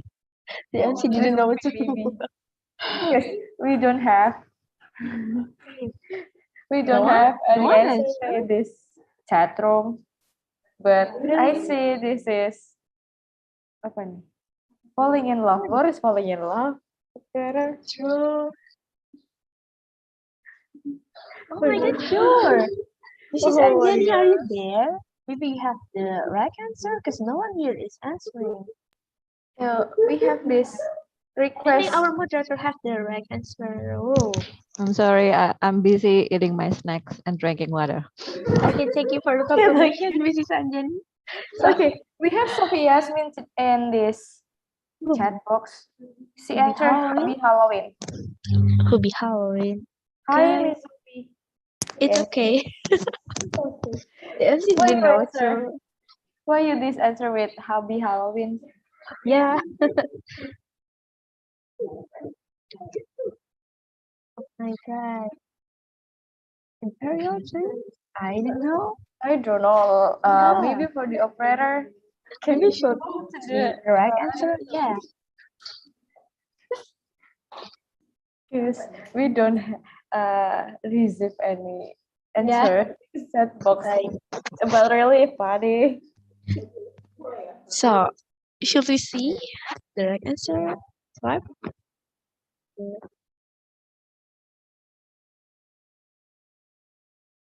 Oh my god, it's Lupin, Lupin. guys. And Wow, it's Lupin. all of the answer in this chat box is Yeah, so we can move over this movie. We don't receive any points. yeah, Lupin. Yeah. All right. The operator can Lupin's help brother. us to move for Yeah. the next question. If you guys watching Upin Ipin, it's a Malaysian anime. So yeah, Upin is a twin. So okay, next. We should see. Okay, let's guess the series. I think everyone knows her. Everyone knows this Mhm. because I have watched this series, guys. So I know this answer. Okay. So what do you think about this film, Anggi? Is it very good? I mean, is it very popular or famous? This may be popular for all the people who watch in Netflix. Maybe we have this one for from Sophie Yasmin again. She answered with Stranger Things, and maybe for without any further ado, for the operator, can you help us to move for the right answer? Reveal the answer, please. Okay. And it's right. Congratulations, Congratulations. Miss Sophie. Mhm. Yasmin, you have Okay. received 3 answers for this easy level. Yeah. Okay. Better. Okay. Wow. Wow. We are Let's gonna move move for the hard level in the level. round 2. Yeah. You ready, guys? I think this movie is very hard to guess. So yeah, let's see with the first picture on hard level. So guess the series. What is it? I think everyone In knows Paris. You just Yes. said in Paris. Okay. The picture. Kuro Emily in Paris. Is it right? Could you type it type it in the right answer of Paris? Oh, Emily in Paris. Emily in Paris, because I think from the picture, it's really reveal the answer. There's an Yeah. Eiffel Tower. Yeah, it's already filled by the picture itself. We have Emily in Paris, in Paris. Okay, maybe Yeah, there is it's some okay, typo. Kuro. You have your own title for the movie. Okay, this operator answer with this love in Paris with SCTV. SCTV is one of Indonesian TV station that always produce and TV serial from Indonesia. And okay, maybe we can move on to the right answer for Miss Sophie. And we have Miss Nur Farhana who answered the fully. Yeah, Emily in Paris. Yeah. Can you answer this? Emily in Paris is the best but the season 2 is not that best. Okay, I thank you agree for with the that. confirmation. For operator, can you reveal this answer? Let's see the answer. The decision is not best. Yeah, I'm agree with that. So many Right, it's blunders. Emily in Paris. Congratulations. Let's move to the next question. Okay. Whoa. Maybe you can guess it. I already know the Wow. Everyone is quickly to answer. Wow. maybe Broken. okay. Okay. Okay. Broken heart and then Klambine Api in Japanese Peaky language. Blinders. Peaky Blinders. And Okay. easy for Mr. Andi Anugrah. Answer with Peaky Blinders. For the Kamiris, we don't count your answer in these games. If you want to answer, just answer. But for MC, we cannot count your answer in this question. We only open for our student, maybe. Yeah. Okay, we have to answer Peaky Blinders. Maybe for the operator, can you? Yes. Yeah. Congratulations for maybe. Oh, we have to answer for Mr. Andy. I'm sorry, you have some typo in your answer, so we're gonna move.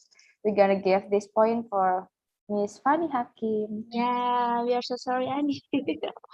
Okay, sure. Okay, let's move to the next movie. Okay, Oh, wow.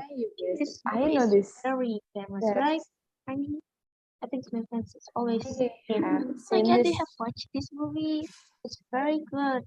Name is like speaking. Yeah. We have this answer from Mr. Andi Anugrah again. He answered it Alice in Borderland. Really? Are you sure this is Alice in Borderland? Not Wonderland? Yes, because this is one of my favorite series in Netflix, and yeah, it's just like a Squid Game, but more amazing. Oh, okay. Let us reveal the answer. Yeah. Cinta bersemi bilir. Okay. Okay, can I do the signature?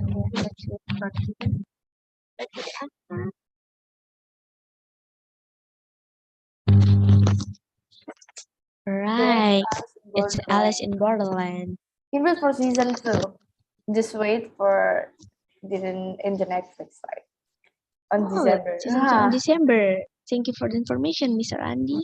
Okay, to the next movie. Hi, Helen. Oh my god, I think everyone's know this. Yeah. Okay, wait. Okay, so should we directly see the answer or you want to ask Kuro because he's the first to answer, all of us are dead? Anggi, how? So this is like one of my favorite series too. I heard is there going to be like a second season if I'm not mistaken? So yeah, I'm waiting for that as well. All this is season 2. Oh wow! Wow, it's directly spelled by the operator. Okay, right. Kuro, you have to point for this movie. Thank you so much. So next to the last movie. Okay. Wow. I think everyone know this. Everyone know this. Yes. If you don't know this movie, so just Okay. Oh wow. Lots of answer. Let's see. Okay. Andi Anugrah again. Why you answer? I think Mr. Andy is the fastest one. So do you sure this is screen game? And also funny and everyone? Are you sure guys this is screen game? Maybe we can reveal this iconic hair from the girl. Hi, Miss Operator, and you move to the right answer.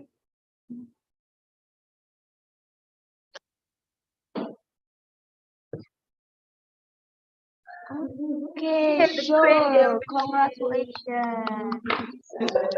Congratulations for Mr. Ani Anugrah. And for this session, we have Mr. Ani Anugrah for the winner in these games. Congratulations. Congratulations. Congratulations for winning the games We on have. the summer course 7. Yay, guys. Thank you for your participating in this game. So its break is already over. And we're gonna move to the discussion session. For the discussion session, maybe I can, it's really refreshing, and I think all of our friends already have this great discussion with Dr. Arrocha right now. Before we begin, let me inform in this Q&A session that will be an open forum for everyone who would like to discuss anything regarding the class topic. For all the students who would like to ask, you may raise your hand and wait until the moderator gives you a chance to speak, and you may deliver your question or your opinion. The students are also able to deliver the question through the public chat box in our Zoom meeting.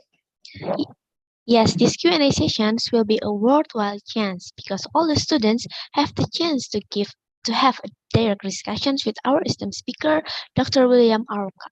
Without further ado, let me pass on the screen back to our respectable moderator, Mrs. Anjani, for guiding and leading us in the Q&A session. For Mrs. Anjani, the screen and time are yours now. Okay, thank you, MC. And I believe that the participants already have some relaxing time. And so, Dr. Arrocha, hello again. We are going to this Q&A sessions. But before we have the Q&A sessions, as I promised before that, Ms. Laksita, would you like to share with us about your response directly to the Dr. Arrocha? Ms. Laksita? Yes, I didn't understand your last comment on Johnny. I mean, I'm ready for Q&A. I'm fine with it. Yeah, I just said before that probably Kak Laksita or Miss Laksita want to just like deliver the comment directly to you, Dr. Arrocha. Oh, the comment on the chat about water. Yeah, sure. So can you remind me of that? Let me see the chat. Okay. Laksita said that I think environmental changes are also felt in the quality of water in river in the past, and now the waste is certainly different.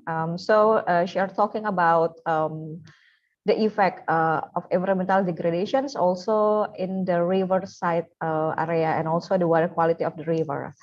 And as I said before, that she works for agency in Indonesia that focusing on the river preservations. I believe that probably she want to just like directly giving response for your sessions. Is it okay, Dr. Arrocha? Okay. Yeah. So, well, I mean, I'm going to try to unpack this.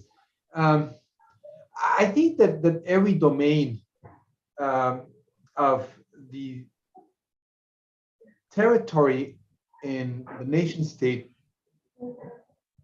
in the last, I would say, 40 years has entered a dynamic of commoditization. So, and that includes water, and it includes riverways, and in a way, what's been happening is that there's a tension between the communities, the state, and the private corporations that use riverways. So there's two issues that I see with riverways and pollution. One is the riverway as a conduit for the corporation to expel the pollutants, but the other one, which I think is more complicated, is when there is this pressure between who keeps the high quality source of water, and who can have the source that is not at the same quality. So, for example, one of the issues that we've been having in the United States is that certain riverways are controlled, and the source of the river, particularly the source of the river, are controlled by corporations that are commoditizing that water. And that's where you find actually very clean sources. Nestle is an example. So Nestle today owns, in the case of the state of California, today Nestle owns some of the highest quality water sources in the state of California. Now, what happens is that Nestle takes the water from the water source before it fully comes down on the river stream. And so what it does, it depletes flows, it depletes minerals that go to the water. And then the second factor, for example, in the state of California, to talk about in concrete terms, is that the other businesses that are using the waterways are the agro-industrial businesses. So in the state of California, the agro-industrial businesses are some of the largest contributors for the state GDP in California. And they basically consume more than 35 to 40% of the water in all waterways that come, for basically, high added value agricultural products that are mainly, used for exports. So that depletes the quality of the riverways, that then cause something very serious. When the water gets to the cities or the small towns, these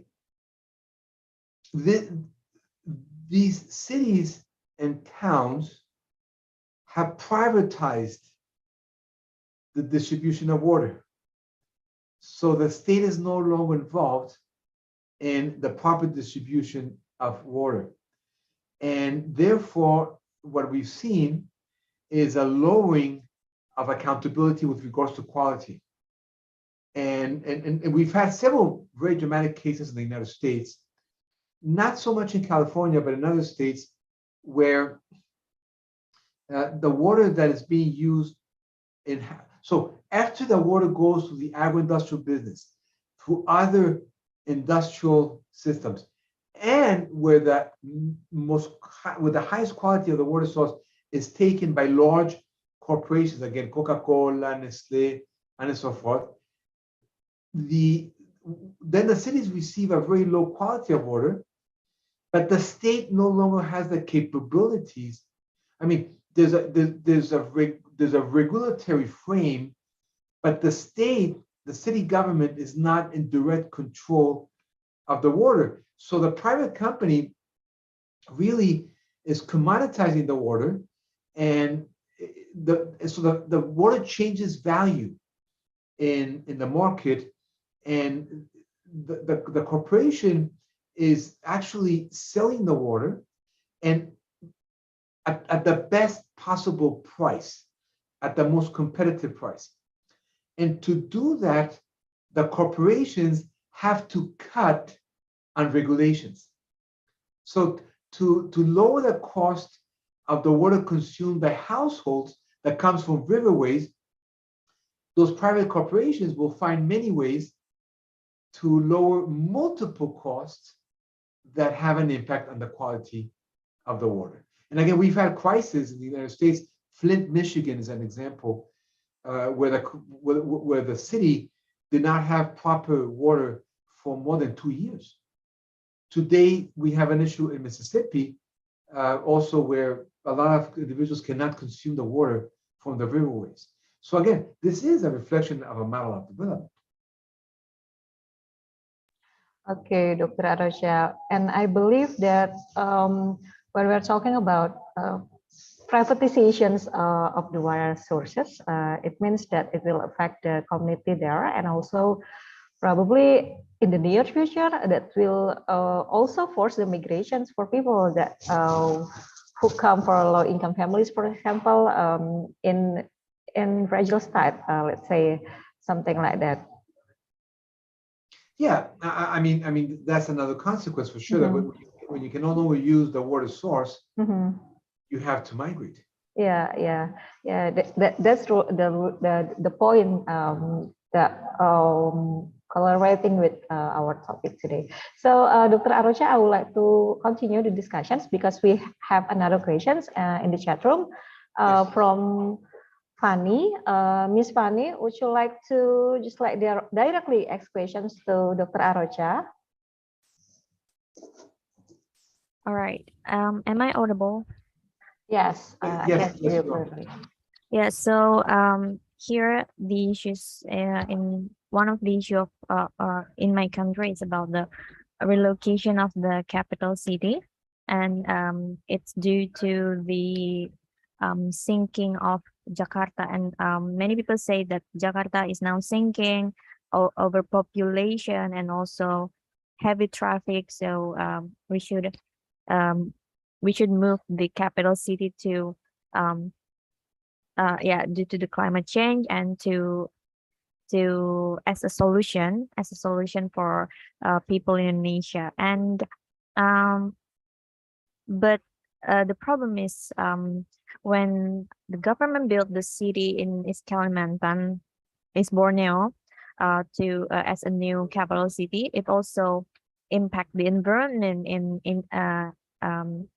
in there. So, for example, floodings are happened there, and many people are complaining about that.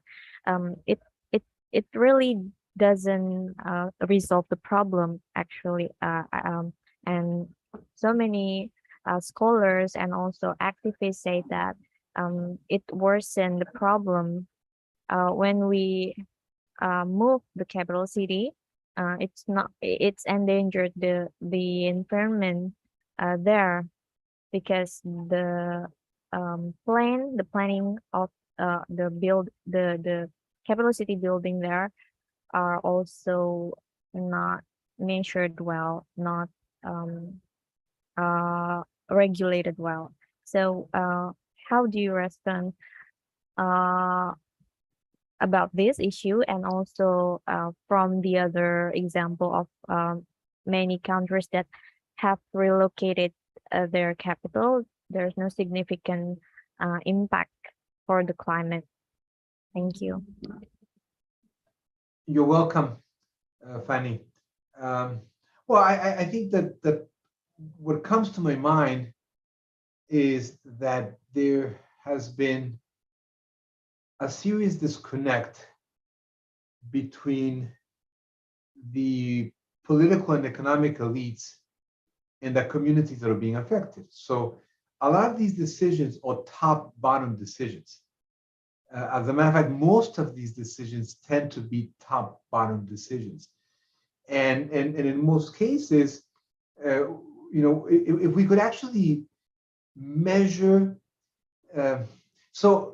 most of these decisions are, and this is regardless of the country where they are. I want to be very clear with this.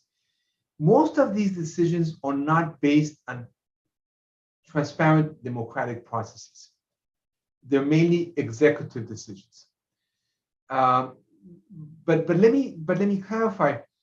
An executive decision is not a purely bureaucratic functional decision, meaning there are other economic elites behind those decisions, right? I mean, if I was to put my Gramscian hat, I'm thinking Antonio Gramsci, the Italian philosopher. You know, I mean, they're all historic blocks, right? In Indonesia and Mexico and in the United States. I mean, these are alliances between intellectuals. You know,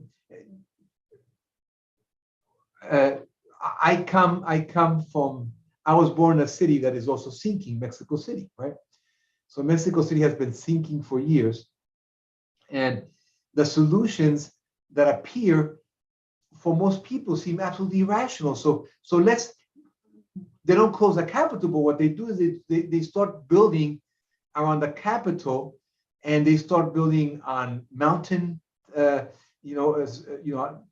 start using the mountains and so forth. And when you start doing research on who were the main stakeholders that were pushing for that change, well, I mean, let's face it, Fanny and others, you will notice that there are groups that are benefiting from this, right? So not everybody's suffering from this change. But the problem is that the majority of the people that that survive within those spaces are the ones that end up suffering the most from those changes. I just don't think that the decisions are necessarily climate-based. I think that when the geography is not responding to the needs of capital, it's not because there's a natural disaster. It's just you just don't build a city and drag out all the water because it's going to sink, right? Period. But the decision is an economic one, but it's not an economic one in its pure fashion. It's an economic one based on very specific interests. So I don't think that the changes of urban development in general terms are based on a clear coupling with the environment. I think they're mainly based on economic decisions that are reflecting the economic power of certain groups. I mean, that's really my very candid answer.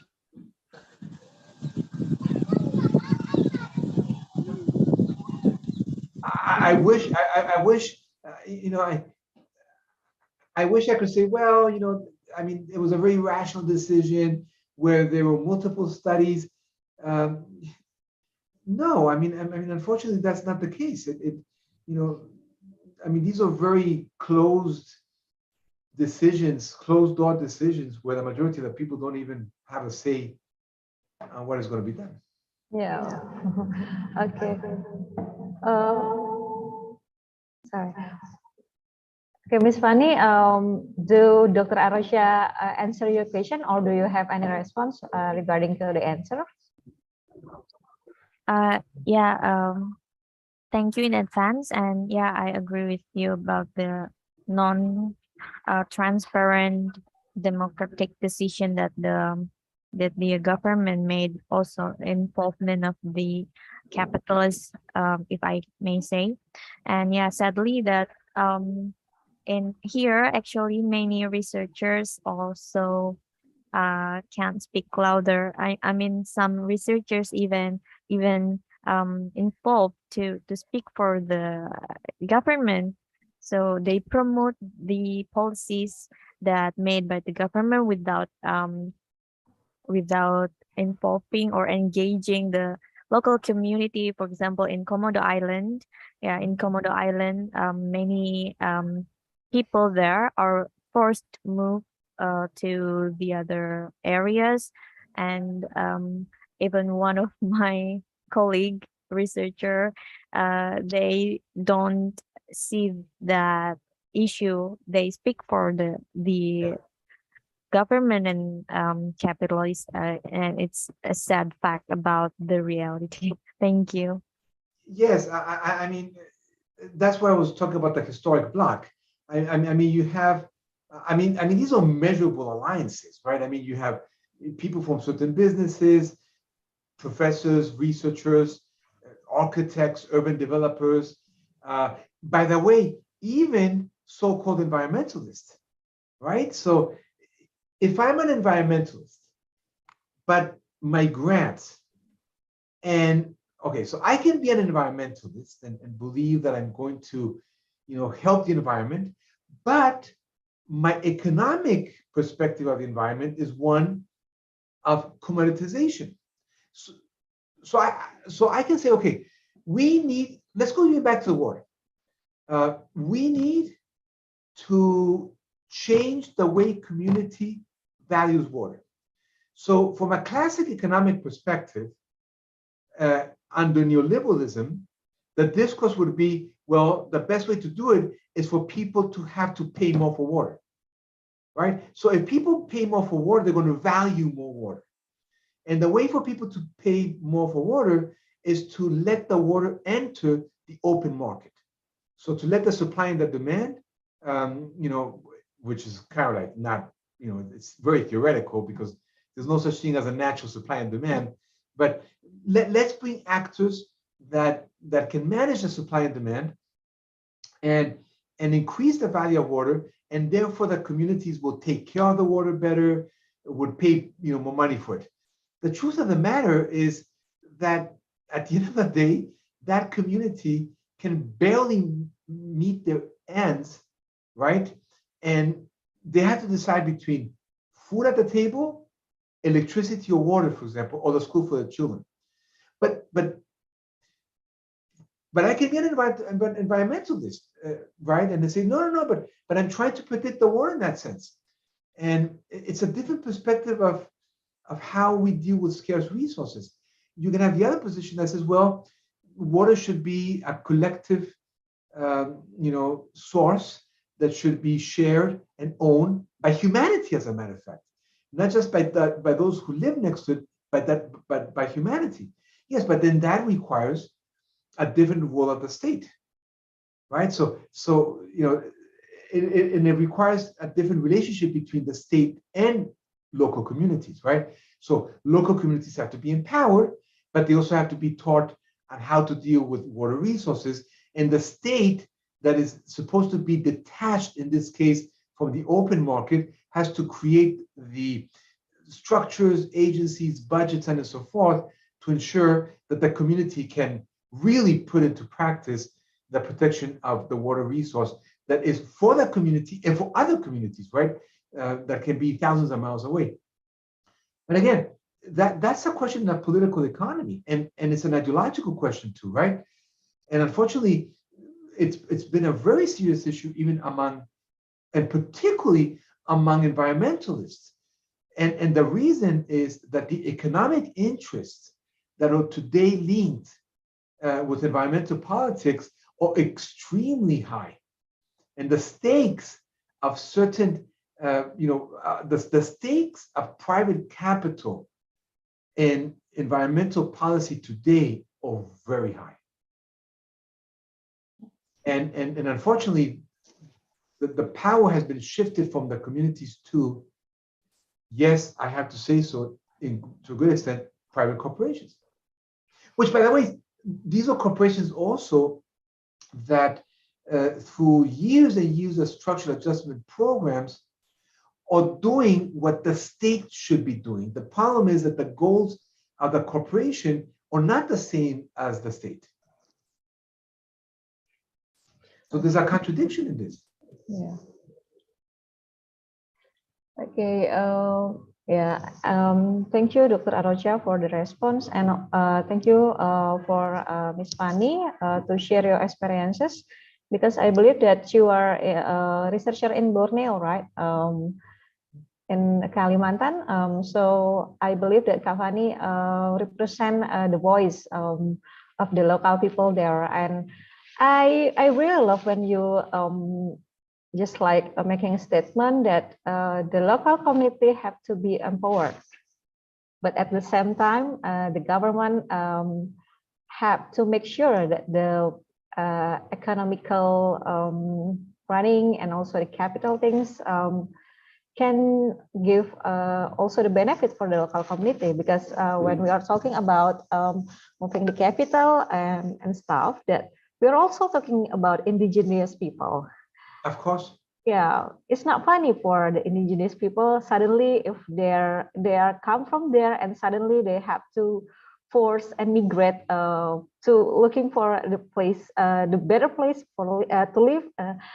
I think that's kind of tragedy and irony. Okay, I think that's the response for the questions, and I will open another questions for the participants. Do you have any questions for Dr. Arrocha or response? The participants, please. I'm sure you have many questions or comments. Yeah. So yeah, I'm gonna give opportunity for the participant first. Anyone? Or probably while waiting for the another participants to just like giving comments or questions in the chat room. I also just like having some, what is it? Thinking about, you know, for example, like I said before, that Indonesia also part of the country that has so many disasters here. So we are one of the vulnerable countries, but also we still have not yet reaching, you know, that there are so many economical issues here, and also the social issues, and also the inequality in Indonesia. And when we are talking about become a receiving countries for the migrations or for people who migrate because of the natural disaster, it's still become something that far away, because right now the government's still focusing, especially for the natural disaster, we are still focusing how to respond disaster and also the preventive actions, but not yet to the you know, the things that talking about receiving people who migrate to Indonesia. So that's one of the example that's really happened in Indonesia, and I believe that some of the other countries in the world that also still, you know, struggling with the domestic issues, and also that's also we are talking about the national interest, right, Dr. Arrocha? So what do you think about this reality, if we are correlating or aligning it with your suggestions for a better life for the people who migrate because of natural disaster? I don't think that any state today is ready to receive the flows of migrants that are forced to leave their countries due to the combination of natural disasters, chronic poverty, structural violence. It's never been, you know, most countries do not actually have open immigration policy. Yeah. I mean, this is a fact. For different historical reasons, only a few countries have developed in their formation immigration policies focused on certain kinds of migrants. So for many decades, and of course, this had entrenched, it wasn't conscious for some, but there was a lot of racism that was occurring in these policies, where as the nation state was building and taking and controlling territory, it was accompanied by policies that were designed to bring in large amounts of migrants that became immigrants later on, but from very specific places, right? That's the only serious immigration policies that have existed historically speaking. Beyond that, what most states do is manage the best way possible, a certain kind of migration that is temporary, tourism, maybe students. In other extreme cases, labor. When I say extreme, I'm thinking Qatar, I'm thinking, the United Arab Emirates, I'm thinking Saudi Arabia. I'm thinking states that completely depend on labor migration. So there they have policies that are strictly designed to import labor, basically, right? So, but not to integrate. So, you go, you work in Saudi Arabia. When your permit expires, you leave, and there's a line of people that are coming in. So that never created the structures, the policies, and the culture of opening the doors for those who are leaving because of conditions that are not linked to the development of the nation state. Right? So, and this has happened in almost every country. I remember traveling in Mexico to a conference many decades back, and it was a conference on migration. And I went to this city in Mexico, and I went to a museum of the city in Mexico, and there was these old documents of some of the founding fathers of Mexico. So these were, individuals that were linked to the War of Independence and that were establishing, the new rules when Mexico was going to become independent from Spain, right? And, which happens in certain areas in your country way back, having independence from the Netherlands and so forth, right?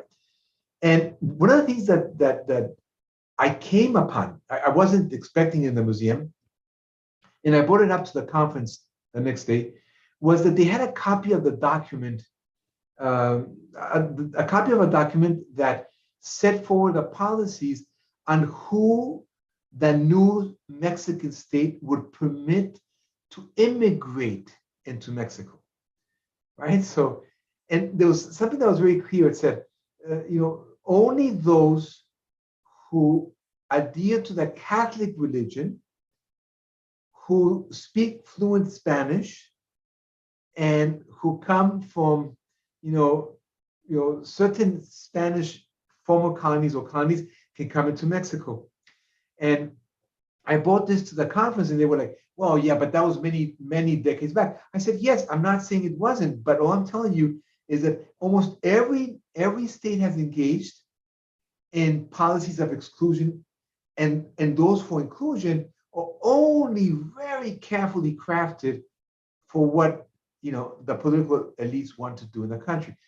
So to be honest with you, Anjani and others, the challenge that we have today is, how do we instill a humanitarian approach to politicians that have a very short decision life, because they're competing to survive as politicians, right? So And that happens even more in so-called liberal democracies, where the change of leadership is constant, and therefore the politicians have to respond to the political market of the states. And when the political market is saying we do not want a certain kind of migrants, even if in the private life of that politician, he or she might want to open the doors to those migrants, if they want to survive in the political market, they cannot adhere to those principles. So they have to respond to what economic, political, and social elites are pushing for. So that leaves irregular migrants, for different reasons, being because of climate change, because of economic reasons, it leaves them in a limbo where they're knocking on different doors, right? So they go from one place to the other to see. I mean, it happens with refugees, right? So refugees try to knock on different doors to see where they can open the doors and welcoming them. Now, they already have a problem. Imagine the problem that those that are not refugees, that are coming from natural disasters, that are coming from economic reasons or chronic poverty, imagine what they have to do to convince the receiving states that it's in their larger benefit to accept them. It's almost a Sisyphean challenge, which they go all the way up, then boom, they come back down, right? But again, the problem with the forced migration due to climate change is that I insist, it touches upon accepting the fact that the responsibilities and obligations are not the same, that the models of development are failing, right? And that is something that really touches the fiber of political elites, particularly from transit and receiving states, but particularly receiving states. Because by saying, yes, you can come, yes, don't worry. All of those who are suffering from natural disasters, from food insecurity, from water insecurity, from constant earthquakes, don't worry. Our home is open for you. Well, guess what? They're going to say, I'm going in. Thank you very much. We're going in.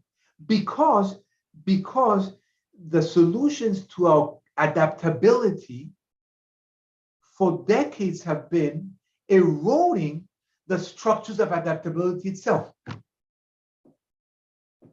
So for example, if you tell a Haitian, you can come to my country, they're not going to think it twice, because the Haitian state cannot deliver the social needs of most Haitian people.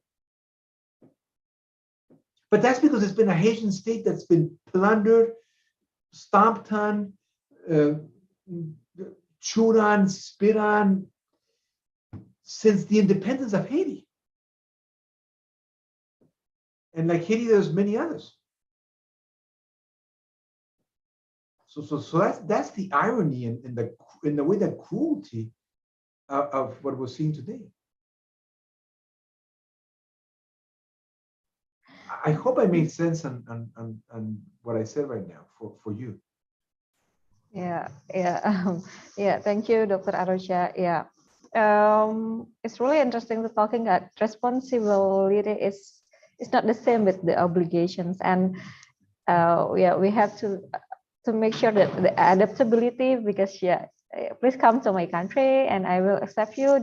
That's not as easy as we said, something like that, because there is so many complexity and stuff. Okay, Dr. Arrocha, because we only have 10 minutes left, and I believe probably some participants also have another questions. Could you please just like raising your hand or put it in chat room? or probably from the committee, you can also ask questions because we are really happy to have such a fruitful discussions about this topic, because this topic is really important issue, right, Dr. Arrocha?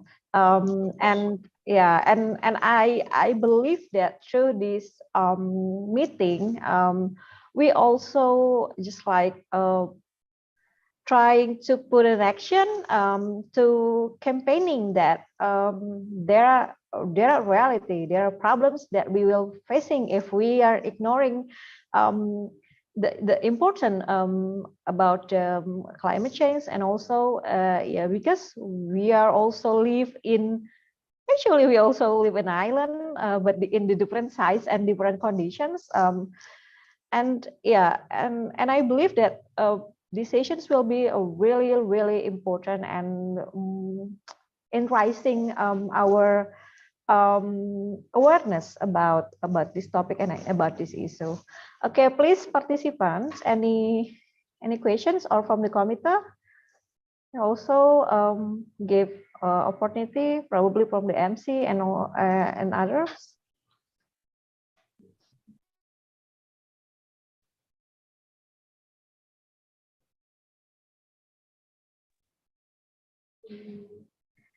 Or is there any questions, guys? Actually, I already have so many questions because I actually really concerned about this issue, Dr. Arrocha, because I'm the one who just like giving an idea to put this topic during the summer course program. Yeah, but I'm gonna, as a moderator, I'm gonna give opportunity for the others first to ask questions. Please, anyone? And please thank Anjani. Everyone thank Anjani to keep the momentum going. It's really important. I thank you, Anjani, by the way. Okay. Anyone have questions? I actually have another response, but it looks like that I'm the one who asks questions to you, Dr. Arrocha. But it's fine, because when I answer you, I'm answering others, so that's fine. Yeah, because we also give information for others, right, Dr. Arrocha? Yeah, I think the committee here actually have questions, but they still preparing for it. But before going to another questions, I'm really curious because this morning I read about the book. That's the book I used to learn during the college time. So the book called Introduction to Global Politics. And in that book, it declares about the definitions of migrants and also refugee. So correct me if I'm wrong, Dr. Arrocha. As I know that when we are talking about migrant, we are talking about the people who leave their countries because in their countries the opportunity for the economics is just like so they didn't get enough opportunity for economic, the lack of economics, so they're moved to another countries. For example, like in Indonesia, there are so many people who migrate to another countries as a worker. That's the example. So when we are talking about refugee, we are talking about people who move their country because of the, for example, the war, conflict, and they cannot live in that situation anymore. So they leave their country and looking for a better country to live. My question is, if we are talking about people who move because of the natural disaster or because of the climate change, which term that which term that fit best for them? Because I think these two concepts is just like complement each other. So I'm really curious in which term that the best put the best descriptions about people who live because of the natural disasters? That's my questions, Dr. Arrocha. I hope that you understand my questions.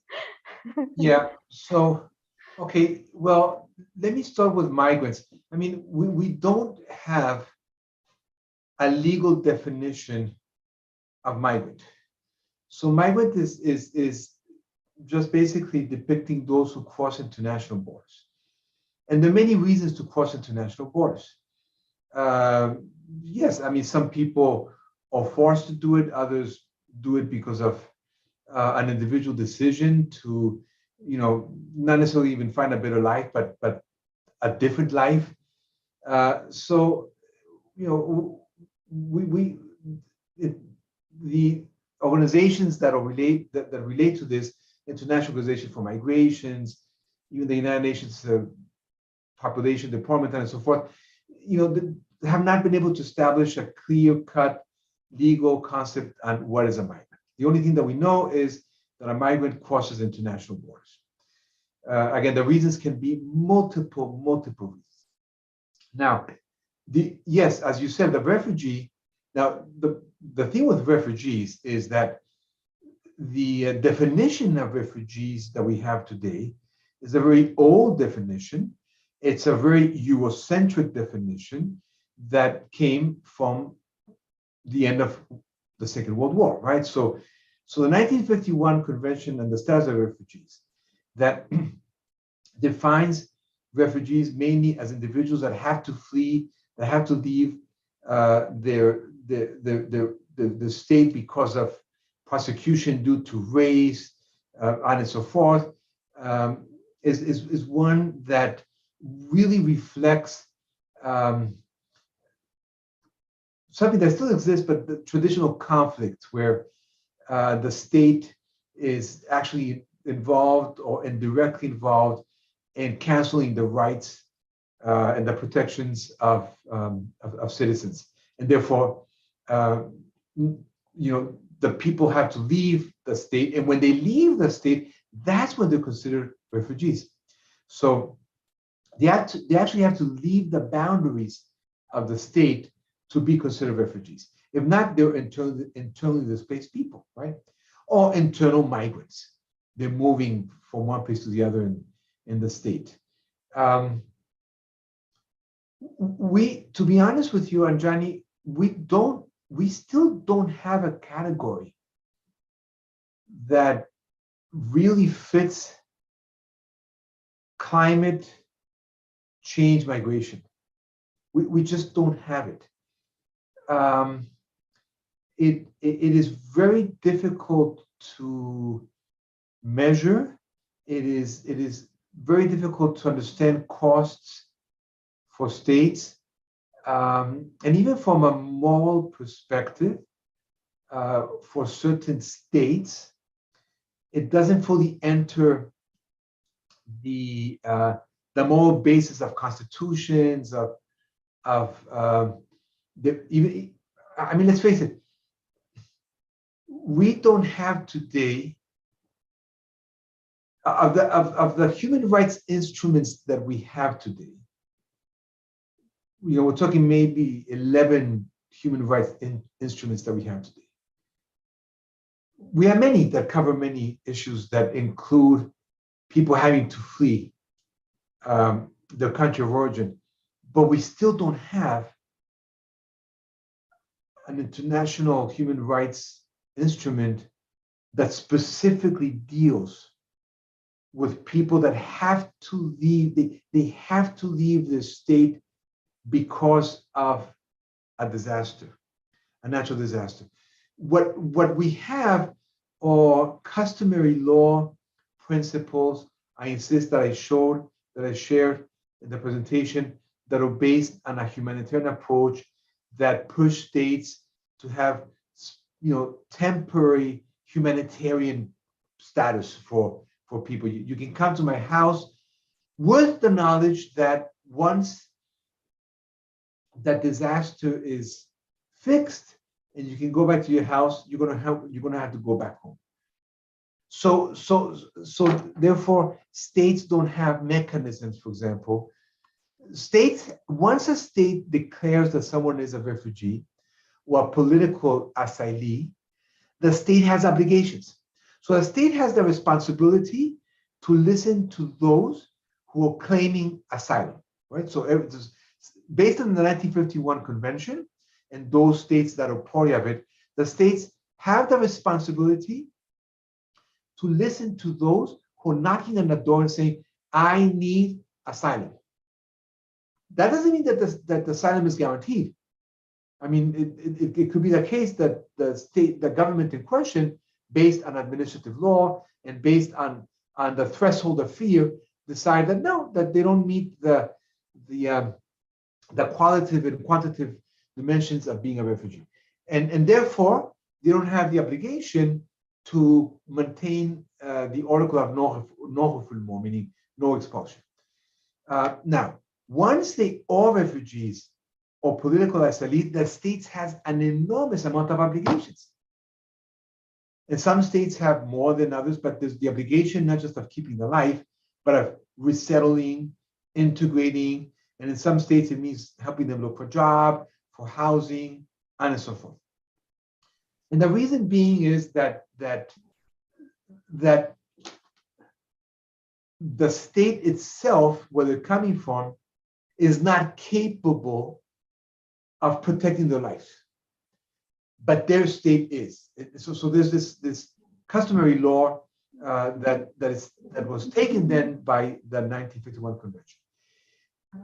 What we are not clear yet, what states are not clear yet, is on the capabilities of other states to manage those who had to leave the place they called home because of a natural disaster. Okay. Yeah, I'm so sorry. I'm so sorry, Dr. Arrocha, but the committee said that the time is up. I actually still want to hear about your comprehensive lecturing, but actually I also have another class after this, and oh my God. Yeah. But I'm so sorry to cut you off during your discussions. That's okay. No, don't worry. Yeah. I hope that in another time, in the near future, we can just like have another discussions about this topic, and probably I can invite you to my class to meet with my students if you don't mind with my offer. Okay. So yeah, thank you so much, Dr. Arrocha, for staying here with us and for giving such a comprehensive discussions about the climate change and migrations. And I hope that you are healthy. And after this, we will have photo session. So I'm gonna giving back the session to the MC. Thank you, Dr. Arrocha. Thank you, Johnny, and thank you all of you. And I hope I met the goals of this class. Okay, thank you so much, Dr. Arrocha, for the great presentation, and also Ms. Anjani for conducting this session. And we're gonna move for our photo session. For all the students, please turn on your camera, and we're gonna move to the photo session. And we're gonna wait for 1 minute, maybe in 30.3. We're gonna start our photo session. For the operator, can you help us to take this session? Okay.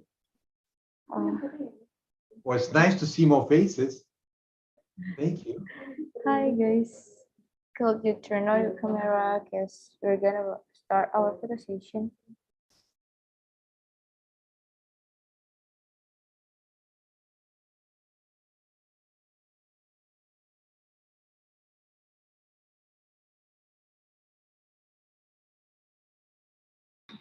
Okay, I'll count it until 3. 1, 2, 3, action.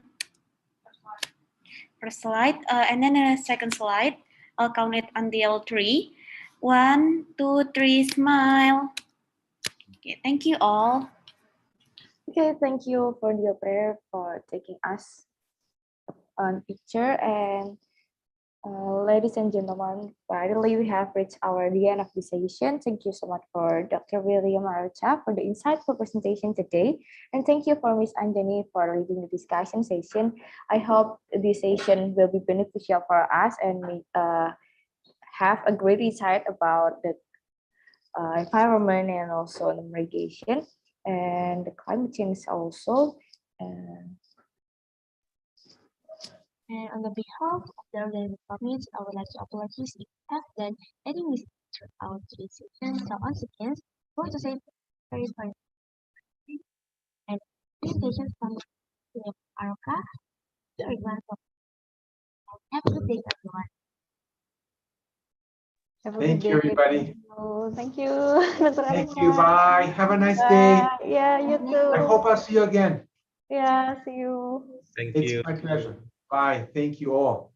Thank you. Thank you, Dr. Arrocha, and for all the students.